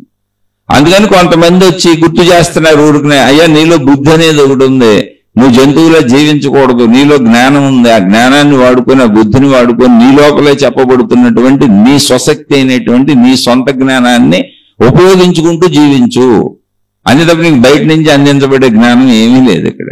నీ లోపల అందించబడే జ్ఞానాన్ని నువ్వు వాడుకోపోతే బయట ఉపయోగించి చెప్పే జ్ఞానాన్ని అసలు ఎలా వాడతావు? వాడవు కాదు. నీ మూల సొంత జ్ఞానాన్నే వాడతలా, అద్దె జ్ఞానాన్ని ఎలా వాడుకుంటావు లోపల తెచ్చుకొని? అందుకనే రమణ భగవానులు అద్భుతంగా చెప్పారు సింపుల్ గా, నాయన నేననే అహంకారం లేకుండా, అహంకారాన్ని వదిలేసి చక్కగా నువ్వు ఏ పని చేసినా అహంకారం లేకుండా చెయ్యి. అప్పుడేమైంది? అహంకారం లేకుండా చేయాలంటే అహంకారం నేను ఏంటి? పరిమిత భావన, జంతు భావన. ఆ జంతు భావనను వదిలేసి చేస్తే ఏమైంది? అందరూ నాలాంటి వాళ్ళే, అన్ని నాలాంటి జీవులే, అందరూ నాలాంటి వాళ్ళే, సృష్టి అంతా నాలాంటిదే, దేన్ని బాధ పెట్టకూడదు, ఇబ్బంది పెట్టకూడదని విశాలత్వములోకి వెళ్తున్నప్పుడు అంతా ఆత్మస్వరూపముగా తోస్తుంది. కాలగమనంలో ఏమవుతావు? నువ్వు ఇప్పుడు జంతు ప్రవృత్తి నుంచి మానవత్వంలోకి వచ్చావు, మానవత్వం నుంచి దైవత్వంలోకి వస్తావు. అయ్యో నాలాంటి వాళ్ళే, వాళ్ళకి అన్నం దొరకలేదు, కొంచెం ఒక ముద్ద తగ్గించుకొని నేను వాళ్ళకి పెడదామన్నావు. ఇప్పుడు నీలో విశాలత్వం పెరిగిపోతుంది, నీ జంతుతత్వం తరిగిపోతుంది, నీలో భావ వైశాల్యత పెరుగుతుంది, జ్ఞాన వైశాల్యత పెరుగుతుంది. నీ సొంత శరీర భావం దాటేసావు, అధిగమించేసావు, పక్క శరీరాలకు వ్యాపించేసావు, పక్క సృష్టికి వ్యాపించేస్తున్నావు. ఇలా అక్కడ దాకా వెళ్ళినప్పుడు, ఇవన్నీ చేస్తున్నప్పుడు నీలో జ్ఞాన వికాసము ఆటోమేటిక్ గా నీ యొక్క స్వశక్తిని నీకు చూపిస్తుంది. ఇలా చేసుకుంటూ చేసుకుంటూ చేసుకుంటూ అహంకారం లేకుండా పనులన్నీ చేసుకుంటూ, అందరూ నాలాంటి వాళ్లే అనేటువంటి భావనతో చేసుకుంటూ, మంచిగా జీవిస్తూ, త్యాగంతో జీవిస్తూ, మేలు చేస్తూ జీవిస్తూ, అవసరమైతే నీకు నువ్వు తగ్గించుకొని, నిన్ను నువ్వు తగ్గించుకొని, అదుగా గోచి పెట్టు కూర్చున్న రమణ భగవానుడిలో భిక్షాటనతో జీవించిన అనేక మంది మహాత్ములు, మహర్షులు రా. శంకరాచార్యుల వారు భిక్షాటనతోనే జీవించారు. ఆ రోజుల్లో ఆయన చెప్పిన జ్ఞానంలో ఆయన ధనమే, ఇప్పుడు వీళ్ళందరూ ధనం సంపాదించుకుంటున్నట్టు ధనమే సంపాదించుకోవాలనుకుంటే అపర కుబేరుడు అయిపోయారు ఆయన. శంకరాచార్యుల వారి చరిత్రలోనే ఉంది. ఆయన భిక్షాటనకి వెళ్ళినప్పుడు ఒక ఇంటి ముందు నుంచొని, అమ్మ ఏమైనా భిక్ష పెట్టండి అని అడిగారు ఆయన. పాపం కడు పేదరాలు, ఆయనకి తెలియదు ఆ విషయం. ఆవిడ పాపం, అయ్యో సాధువు ఎవరో వచ్చారు, మహానుభావుడు, ఇంత భిక్షని అడుగుతున్నారు, పాపం ఆకలికాయ వచ్చిన ఆయనకి పెట్టకపోతే ఎట్టగాని ఇల్లంతా వెతికింది, ఏమీ లేదు తినడానికి. అంటే ఆకలి బాధ తెలిసిన వాళ్ళకే ఎదుటివాడి ఆకలి కూడా తెలుస్తుంది. ఆవిడికి తెలుసు, ఆవిడికి లేదు పాపం, ఆవిడ దగ్గర ఏమీ లేదు. ఇల్లంతా వెతికితే ఎండిపోయినటువంటి ఒక ఉసిరికాయ దొరికింది ఆమెకి. ఆ ఉసిరికాయని తెచ్చి ఆయన చేతిలో పెట్టింది. అది కూడా ఎండిపోబోతుంది, అది ఉసిరికాయ నిగనగలాడతలేదు. అది చూశారు ఆయన. ఓహో, అప్పుడు ఆయనకి పరిస్థితి అర్థమైంది. భిక్షం అంటే పాపం ఎండు ఉసిరిచ్చిందండి, ఉసిరికాయ ఇచ్చిందండి ఆమె. అసలు ఆమెకి తినడానికి తిండే లేదు. ఉంటే కొంచెం ఇంత అన్నం పెట్టేదిగా, ఏదన్నా లేదా ఇంకా వేరే పదార్థం ఉంటే కొంచెం పెట్టేదిగా, ఏది ఉంటే అది అందులో కొంతన్నా పెట్టేదిగా, పెట్టాలని మనసు ఉన్నప్పుడు, లేదా వెళ్ళిపోమనేది పెట్టాలని మనసు లేకపోతే. కానీ ఎండు ఉసిరికాయ పెట్టిందంటే అసలు ఆయనకి తినడానికి అన్నాళ్ళ నుంచి లేదు. ఆయన మనసు ద్రవించిపోయింది. శంకరాచార్యులు వారిది అంటే వారి జీవిత చరిత్రలోని కథనాన్ని చెబుతున్న మహిమల మాయలు తీసుకోబాకండి. ఆయనకి డబ్బు పట్ల ఆసక్తి లేదనేది చెబుతున్నాను తప్ప, అటువంటి వాళ్ళని చేరి డబ్బు ఎలా పొందొచ్చో ఈ మళ్ళీ జంతు హృదయాలు ఎలా ఆలోచిస్తాయి. ఇది జంతు ప్రవృత్తి. ఈ మహిమల మాయల అద్భుతాలు తీసుకునే వాళ్ళంతా జంతువులే. అంటే పొందేద్దాం లాగేద్దాం అని ఉంటుంది. ఆ మహిమాత్మలను, జ్ఞానాన్ని కూడా, జ్ఞానపౌరులను కూడా వాడేసుకొని డబ్బు పొందేద్దాం, కీర్తి పొందేద్దాం, మన సుఖాలు పొందేద్దాం, భోగాలు పొందేద్దాం అని ఉంటుంది. జంతు ప్రవృత్తి అది. వాళ్ళని చూసి వాళ్ళలా ఉండటం నేర్చుకోవాలి, అలా తగ్గి బతకడం నేర్చుకోవాలి. వాళ్ళలో ఉన్న జ్ఞాన సంపదను మనలో పెంపొందించుకోవటం నేర్చుకోవాలి. అది దైవ ప్రవృత్తి, సత్ప్రవృత్తి. జంతు ప్రవృత్తి ఏంటంటే మహిమలు ఎత్తుకుద్ది. అందుకని ఇలాంటి కథలు చెప్పేటప్పుడు భయం నాకు చాలా తెలుసు. కానీ మళ్ళీ మనుషులందరికీ జంతు ప్రవృత్తేగా. లాభం కావాలి, లాభం నిరంతరం కావాలి, తక్కువ శ్రమతో ఎక్కువ లాభం పొందాలనుకునేదంతా జంతు ప్రవృత్తే. జ్ఞానం పొందాలనుకున్నదే సత్ప్రవృత్తి, మానవ ప్రవృత్తి, దైవ ప్రవృత్తి, ఆత్మ ప్రవృత్తి, జ్ఞాన ప్రవృత్తి. ఇక్కడ ఏమైంది, ఆయనకి జాలి కలిగింది ఆవిడ మీద. అయ్యో, ఆహారం లేకపోతే అంత బాధగా ఉంటుంది, నాకు కూడా తెలుసు, నేను భిక్షాటనే కదా అని ఆయన ఒక్కసారి సంపదలకు అధిష్టాన దేవత అయినటువంటి లక్ష్మీదేవిని ప్రార్థించారట. అమ్మాయి ఈవిడికి ఏమన్నా ఇవ్వు అని. అయితే లక్ష్మీదేవి చెప్పిందట ఆయనకి, అయ్యా ఆవిడ కర్మలో ఏమీ లేదు, ఆవిడ గతంలో ఎటువంటి పుణ్యకార్యములు చేయలేదు, ఎదుటి మనిషికి అసలు ఇంత పెట్టలేదు. అంటే ఇవన్నీ మనం నేర్చుకొని జీవించడానికి చెప్పబడిన కథలుగా తీసుకోండి. మహిమల మాయల అద్భుతాలు తీసుకోకుండా జంతు ప్రవృత్తి అని కూడా చెబుతున్నా. శంకరాచార్యుల వారిలా ఉండడానికి అవసరమైన జ్ఞాన ప్రవృత్తిని తీసుకోండి, అటువంటి విశాల హృదయాన్ని తీసుకోండి. ఆయన లక్ష్మీదేవి గారు చెప్పిన సమాధానం ఏంటి అంటే, ఆవిడకి ఏమీ లేదు, ఆవిడ ఎవరికి ఏమి ఇవ్వలేదు, ఆవిడ ఎవరికి మేలు చేయలేదు, అందుకనే అటువంటి కటిక దరిద్రంలో బతుకుతున్నామి. లేకపోతే మనుషులందరూ మాకు ఒకటే కదయా, దేవతలకి దేవుళ్ళకే. ఆవిడ చేసిన కర్మలు ఆవిడ అనుభవిస్తుంది అని చెప్పింది, ఇవ్వడానికి ఏమీ లేదని. అప్పుడు శంకరాచార్యులు గారు చెప్పారు, పోన్లే అమ్మా, ఎప్పటి వరకు ఆవిడ చేసింది అయితే ఇవ్వడానికి ఏమీ లేదు, ఓకే, కానీ ఇప్పుడు నాకు ఇదిగో ఈ ఉసిరికాయ ఇచ్చింది. శంకరాచార్యులనైనటువంటి నాకు ఈ ఉసిరికాయ దానంగా ఇచ్చింది, నేను స్వీకరించాను, నాకు భిక్ష పెట్టిందని. ఇప్పుడు ఆవిడ నాకు ఇచ్చిన భిక్షకే బదులుగా ఆవిడికి నువ్వేమి ఇవ్వగలవో అది ఇవ్వమన్నారు. అమ్మవారు పొంగిపోయింది. ఏంటి, ప్రపంచానికి అంత అద్భుత ఆత్మజ్ఞానాన్ని అందించినటువంటి జ్ఞాని, పైగా ఆయన పరిమిత భావనలో ఉన్న వ్యక్తి కాదు, అక్కడ గుర్తించాల్సింది అనంత ఏకత్వంలో, సృష్టి మొత్తం నేనే అన్న భావనలో, ఆత్మతత్వంలో ఇమిడిపోయి ఉన్నటువంటి మహానుభావుడు ఆయన. దేహతత్వంలో శరీరంతో ఉన్న వాళ్ళకి ఎలా చెప్పాలో అలా చెబుతున్నారు తప్ప, ఆయన భావన ఆత్మతత్వం, అనంత ఏకత్వం, దాన్నే చెబుతున్నారు అందరికి. ఆయన నీ స్వరూపం కూడా అదే తెలుసుకొని. అంటే ఏంటి, ఇప్పుడు సృష్టి మొత్తానికి దానం ఇచ్చిన ఫలం ఉంది, ఆమెకు భిక్ష పెట్టిన ఫలం ఉంది అక్కడ. వెంటనే సుమారు 40-45 నిమిషాలు ఈయనకి ఏ ఉసిరికాయ అయితే ఆవిడ ఇచ్చిందో అటువంటి బంగారు ఉసిరికాయల వర్షం ఆవిడ ఇంట్లో కురిసిందంట. ఆవిడ స్లాబ్ నుంచే, ఆవిడ తాటాకుల నుంచే బండి. 45 నిమిషాలు. ఇప్పటికే ఆ ఇల్లు ఉందని చెబుతారు అక్కడ. ఇప్పుడు మనం ఆ బంగారు ఉసిరికాయలు ఎవరు కురిపించేస్తారో ఆ మహాత్ముల చుట్టూ తిరుగుదాం అనుకుంటాం. ఈ మహాత్ములందరూ కూడా మీరు మా చుట్టూ తిరిగితే ఏదో రోజుగా కురుస్తూ బంగారు వర్షం కురిసేస్తుంది ఉసిరికాయలు, కాబట్టి మీరు సరైనంత భక్తి చూపించట్లేదని జీవిత కాలాలు మిమ్మల్ని దోచుకుంటూ ఉంటారు. అందుకని అటువంటి జంతువులుగా మీరు మారకండి, అటువంటి జంతువులుగా ఉన్న వాళ్ళ వైపు వెళ్ళకండి, నిజాయితీ పరుల వైపు వెళ్ళండి. అది చెబుతుంది, నిజాయితీ పరుల వైపు వెళ్ళండి. అప్పుడు జ్ఞానమే తీసుకో. ఇక్కడ అద్భుతం మహిమ ఉసిరికాయలు కాదు. ఇది ఎందుకు చెప్పానంటే, ఆయనే కావాలనుకుంటే తన జ్ఞాన బోధలకు దాసానుదాసులు అయిపోయిన వాళ్ళు ఉన్నారు మొత్తం భారతదేశం అంతా. 4 సార్లు కాలినడకన పర్యటన చేశారు. సంపదలే కావాలి, నాకు వసతులే కావాలి, నేను ఇలా ఉండాలంటే ఆయనకి పెద్ద పెద్ద రాజకోటలు నిర్మించి ఇచ్చేసి ఆయనకి దాసానుదాసులు అయిపోయి బంగారు హంసతూలిక తలపాల మీద ఆయన పడుకోబెట్టి ఆయన నడక మార్గాల్లో బంగారు పట్టు వస్త్రాలు పరిచేవాళ్ళు. ఆయన మామూలుగానే తిరిగారు. ఆయన అనారోగ్యాల పాలు కూడా అయ్యారు. ఎవరు ఏది పెడితే అదంతా తిన్నారంత. అది మనం నేర్చుకోవాలి. ఎందుకని జంతు ప్రవృత్తిగా ఎన్ని కావాలి, బంగారాలు, వజ్రాలు, వైడూర్యాలు. అలానే బ్రతకడానికి అవసరమైన ధనాన్ని వదిలేమని నేను ఎప్పుడు చెప్పట్లేదు. మీరు జాగ్రత్త, మీ కుటుంబం జాగ్రత్త, మీ వృత్తి వ్యాపార ఉద్యోగాలు జాగ్రత్త. మనం అందరం సామాన్య స్థితిలో ఉన్న మానవుల విషయాలను మాట్లాడుకుంటున్నాం అంతే. 35 ఏళ్ల నుంచి ప్రయత్నిస్తే నాలో ఉన్నటువంటి జంతువు పరిమిత భావన, నేననే జంతు పరిమిత భావన 80% పోయింది, ఇంకా 20% ఉంది అని నేను అనుకుంటున్నా. నా ఎదుటోళ్ళని, మా ఇంట్లో వాళ్ళని అడిగితే 20% కూడా పోలేదు, వాళ్ళు 80% అలాగే ఉందని చెబుతారు. ఇది కూడా నిజమే. కాబట్టి అది ఎవరు పర్సంటేజ్ లెక్కలేరు. నేను పోగొట్టుకునే ప్రయత్నం చేస్తాను అంతే. మీరు కూడా ప్రయత్నించుకుంటూ వినండి అంతే.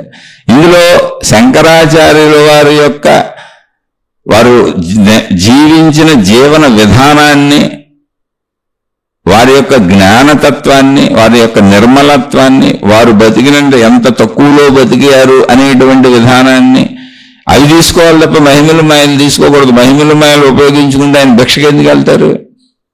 రోజు మహిమతో భిక్ష ఆయనే తెచ్చేసుకునేవారు కదా. ఓ పిచ్చితనం, వెర్రితనం, మనలో ఉన్న జంతువు ఆశ, లాభం, కోరిక అనేటువంటి జంతువు మన అలా తయారు చేస్తుంది. మహిమలో అద్భుతాలు వైపు పరిగెత్తుదాం. ఇక్కడ రమణ భగవానులు ఒక చిన్న వాక్యంలో ఎంత చెప్పారో ఒకసారి ఆలోచించండి. అది తెలుసుకోవడానికి కూడా మన దగ్గర జ్ఞానం ఉండాలి, దమ్ము ఉండాలి.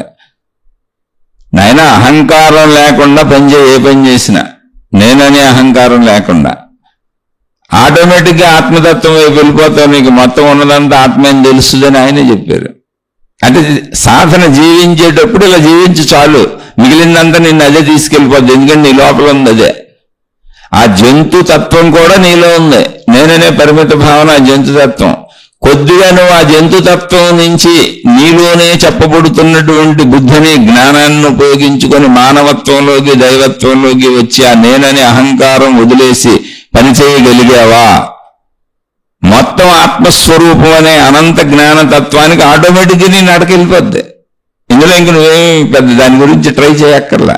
ఎందుకు వెళ్ళిపోతుంది అంటే, జంతుతత్వాన్ని వదిలేసినప్పుడు పరిమితత్వం పోతుందిగా నాలో. నా పరిమితత్వం పోయినప్పుడు శరీర భావన తగ్గిపోతుందిగా, నా అహంకారం తగ్గిపోతుందిగా, నా పరిమితత్వం తగ్గిపోతుందిగా. అప్పుడే నేను నా పక్కన వాళ్ళకి మెయిల్ చేయగలుగుతున్నాను. అలా చేసుకుంటూ వెళ్ళినప్పుడు అది ఒక్క మానవుడి దగ్గర, ఒక్క విషయం దగ్గర ఆగదు. బయటకు వెళ్ళటం మొదలు పెట్టినాక మొత్తం విశాల సృష్టి అంతా నాలాంటిదే అని భావానికి వెళ్ళిపోద్ది. ముందు మనుషులతో మొదలు పెట్టుద్ది, నాలాంటి మనుషులేని సహాయాలు మొదలు పెట్టుద్ది. అక్కడి నుంచి మనుషుల సంఖ్య పెరుగుతూ ఉంటుంది.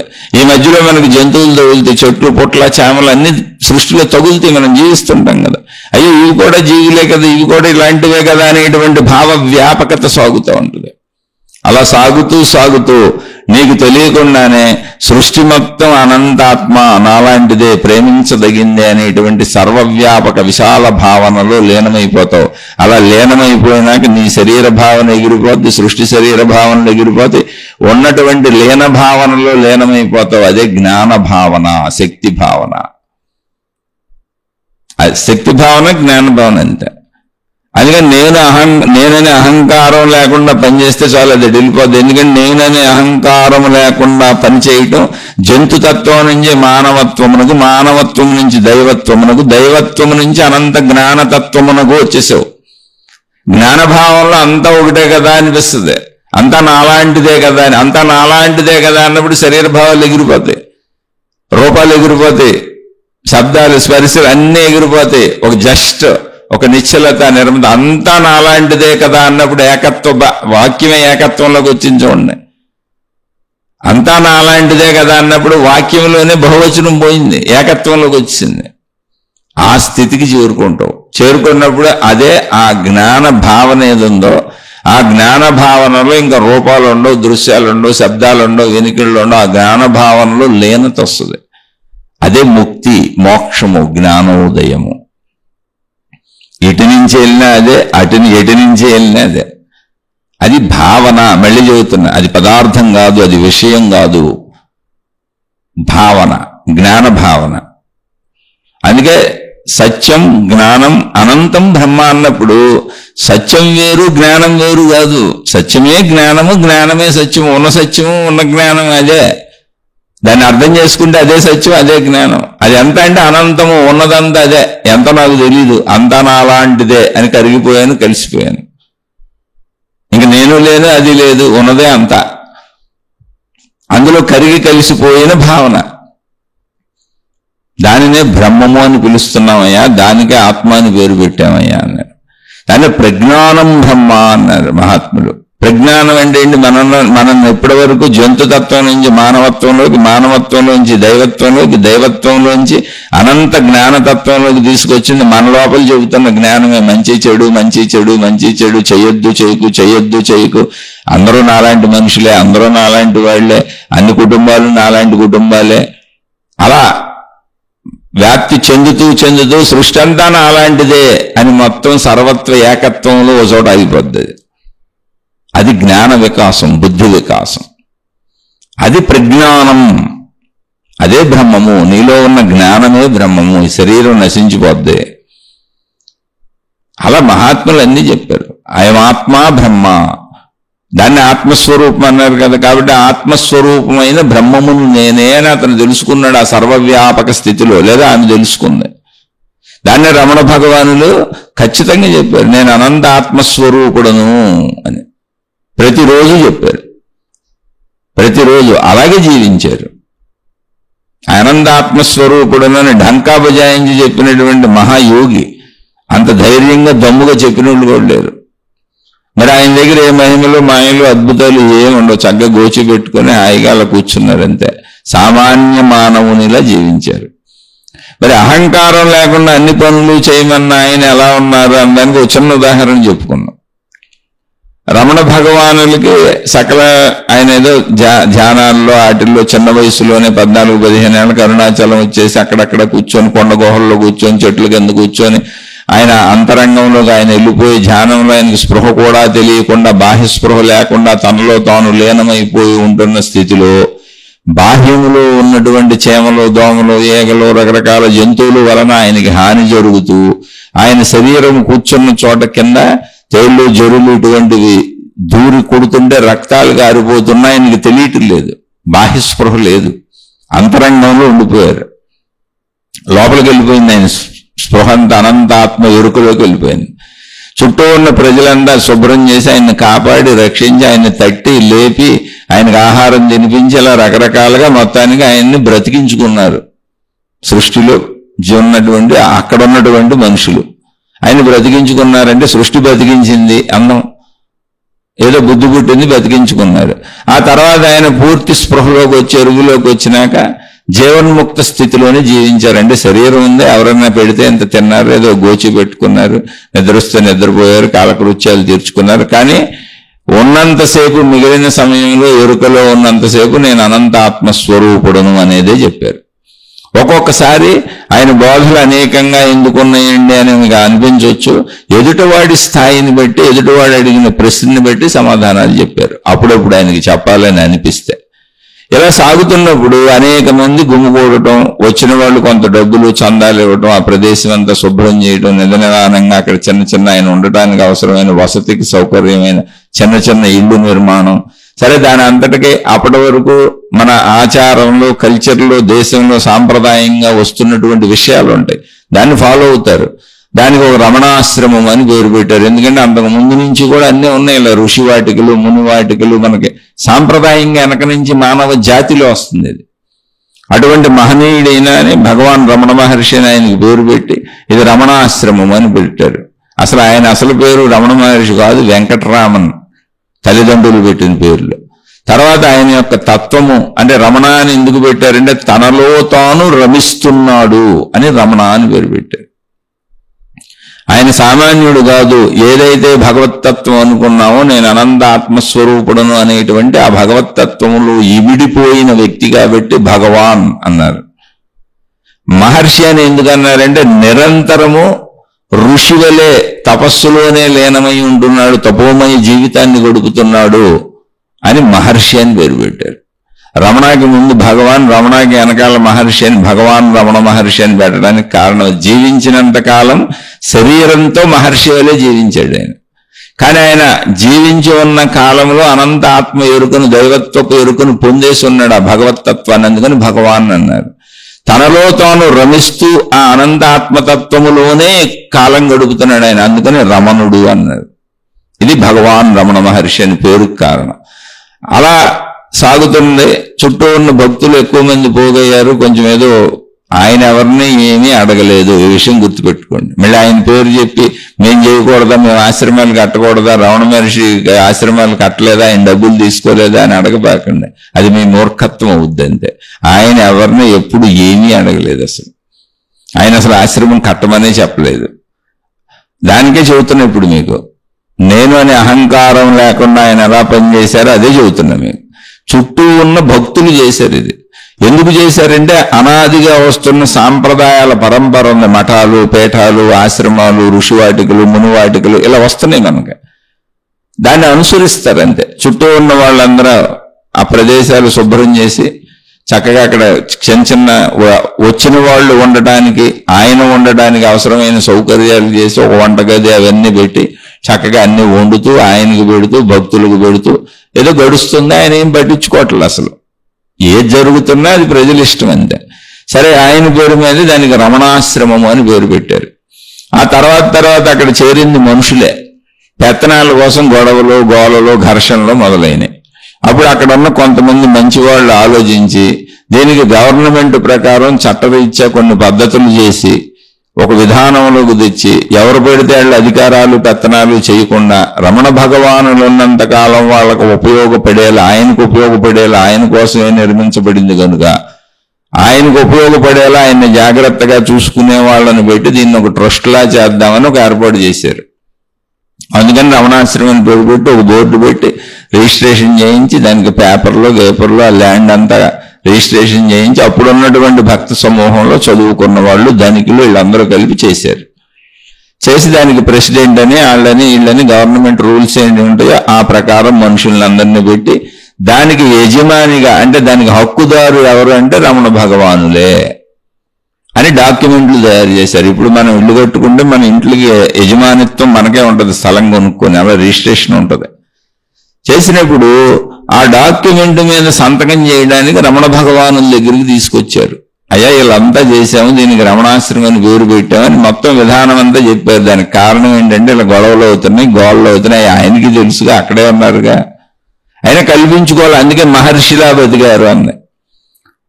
మీరు కొంచెం ఈ డాక్యుమెంట్ మీద ఒక సంతకం పెడితే రిజిస్ట్రేషన్ చేయించేస్తాం అయిపోద్ది అన్నారు. అంటే ఆయన ఆ డాక్యుమెంట్ వాళ్ళు ఇచ్చి పెన్ను ఇస్తే ఆ పెన్ను తీసుకొని సంతకము చేయవలసిన చోట చుక్క పెట్టారు. సంతకం చేయలే. సంతకం ఏమేం చేయాలి? వెంకటరామన్ చేయాలి, లేదా రమణ మహర్షి అని చేయాలి. ఎందుకంటే వాళ్ళు రమణాశ్రమం అనే పేరుతోనే దాన్ని రిజిస్టర్ చేస్తున్నారు. గవర్నమెంట్ రూల్స్ ఏదో ఒకటి పేరు ఉండాలిగా, గవర్నమెంట్ రూల్స్ అలాగే ఉంటే వాళ్ళకే చెందుద్ది. అయితే ఆయన సంతకం చేయలే. అక్కడ ఒక చుక్క పెట్టారట. ఆయన ఒక చిన్న చుక్క పెట్టారు పెన్నుతో. అంటే ఏంటి? నాకే పేరు లేదు, నాకే ఊరు లేదు, ఒక పరిమితి నాకు లేదు, జస్ట్ ఉన్నాను అన్న భావన ఉంది. నిజంగా అది రిజిస్ట్రేషన్ చేయాల్సిన కాగితాలండి. ఇప్పుడు ఉన్నోళ్ళు ఎలా దాచుకుంటున్నారు చూడండి, సంపదలు, ఆస్తులు, ఆశ్రమాలు, మఠాలు, పీఠాలు అన్ని గవర్నమెంట్ రూల్స్ ప్రకారం వీళ్ళే దాచేసుకుంటున్నారు ముందే.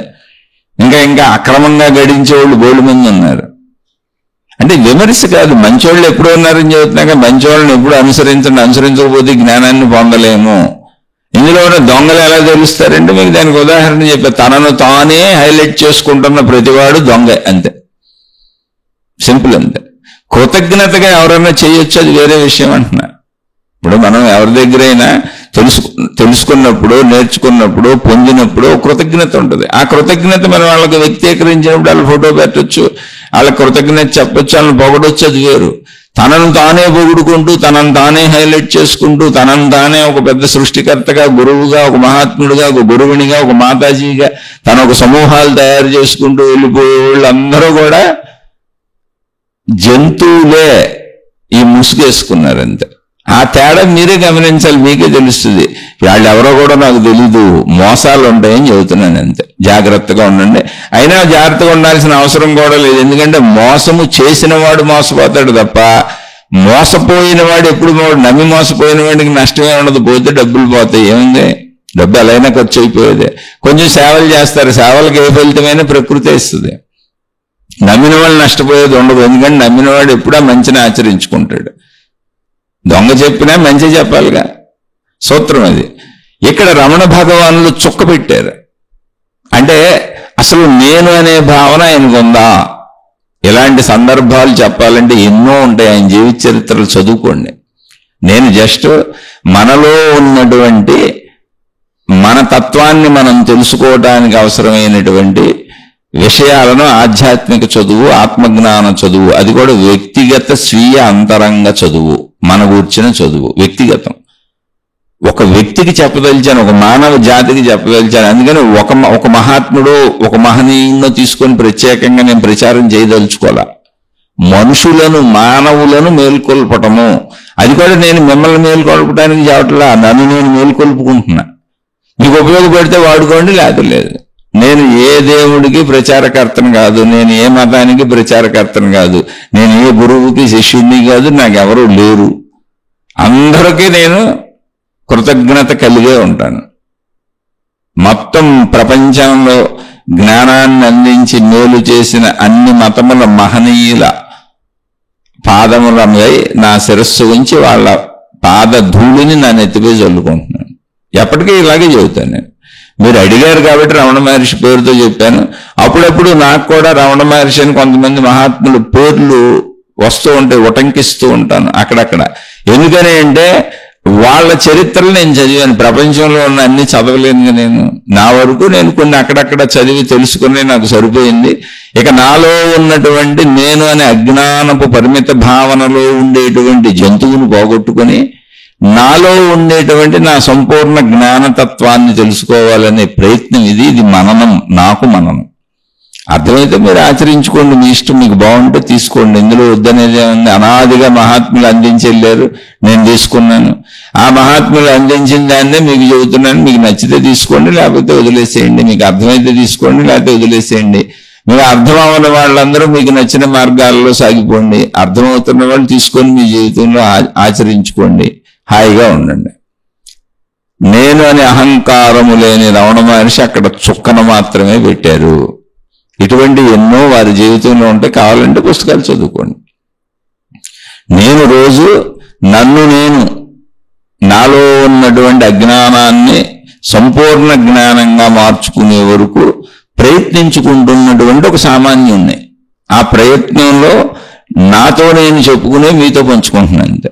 దీనివల్ల లాభం ఏంటంటే మీతో పంచుకోవడం వలన తల ఒక ప్రశ్న అడిగినప్పుడు ఆ ప్రశ్నకు సంబంధించిన విధానంలో ఆలోచించాలి అనేటువంటి ఆలోచన నాకు కలుగుతుంది. అలా ఆలోచించినప్పుడు అది కూడా ఆ భావాలు నాకు మననం అవుతాయి కదా. నాలో కాసేపు జ్ఞాన మననం, మంచి మననం, ధర్మ మననం, మళ్ళీ మంచిగా బతుకు, ధర్మంగా బతుకు, తప్పులు చేయకు, జ్ఞానంతో ఉండు, ఆ పరిమిత తత్వంలో ఉన్నటువంటి ఆ జంతువుని పోగొట్టుకో, నీలో ఉన్నటువంటి అపరిమిత అనంత మంచితత్వాన్ని, జ్ఞానతత్వాన్ని, సృష్టితత్వాన్ని పెంచుకో అనేటువంటి భావమననం నాకు జరుగుతూ ఉంటుంది. ఇది నాకే బోధ. ఆలోచించండి. బాగుంటే తీసుకొని ఆచరించుకోండి. బాగోపోతే మీకు నచ్చిన మార్గాల్లో మీరు వెళ్ళిపోండి. నేను సామాన్యుణ్ణి, నన్ను క్షమించి వదిలేయండి. శుభమస్తు. మీకు, మీ కుటుంబ సభ్యులకు మేలు చేకూరుగాక. మరొక కొత్త శీర్షికతో కలుసుకుందాం.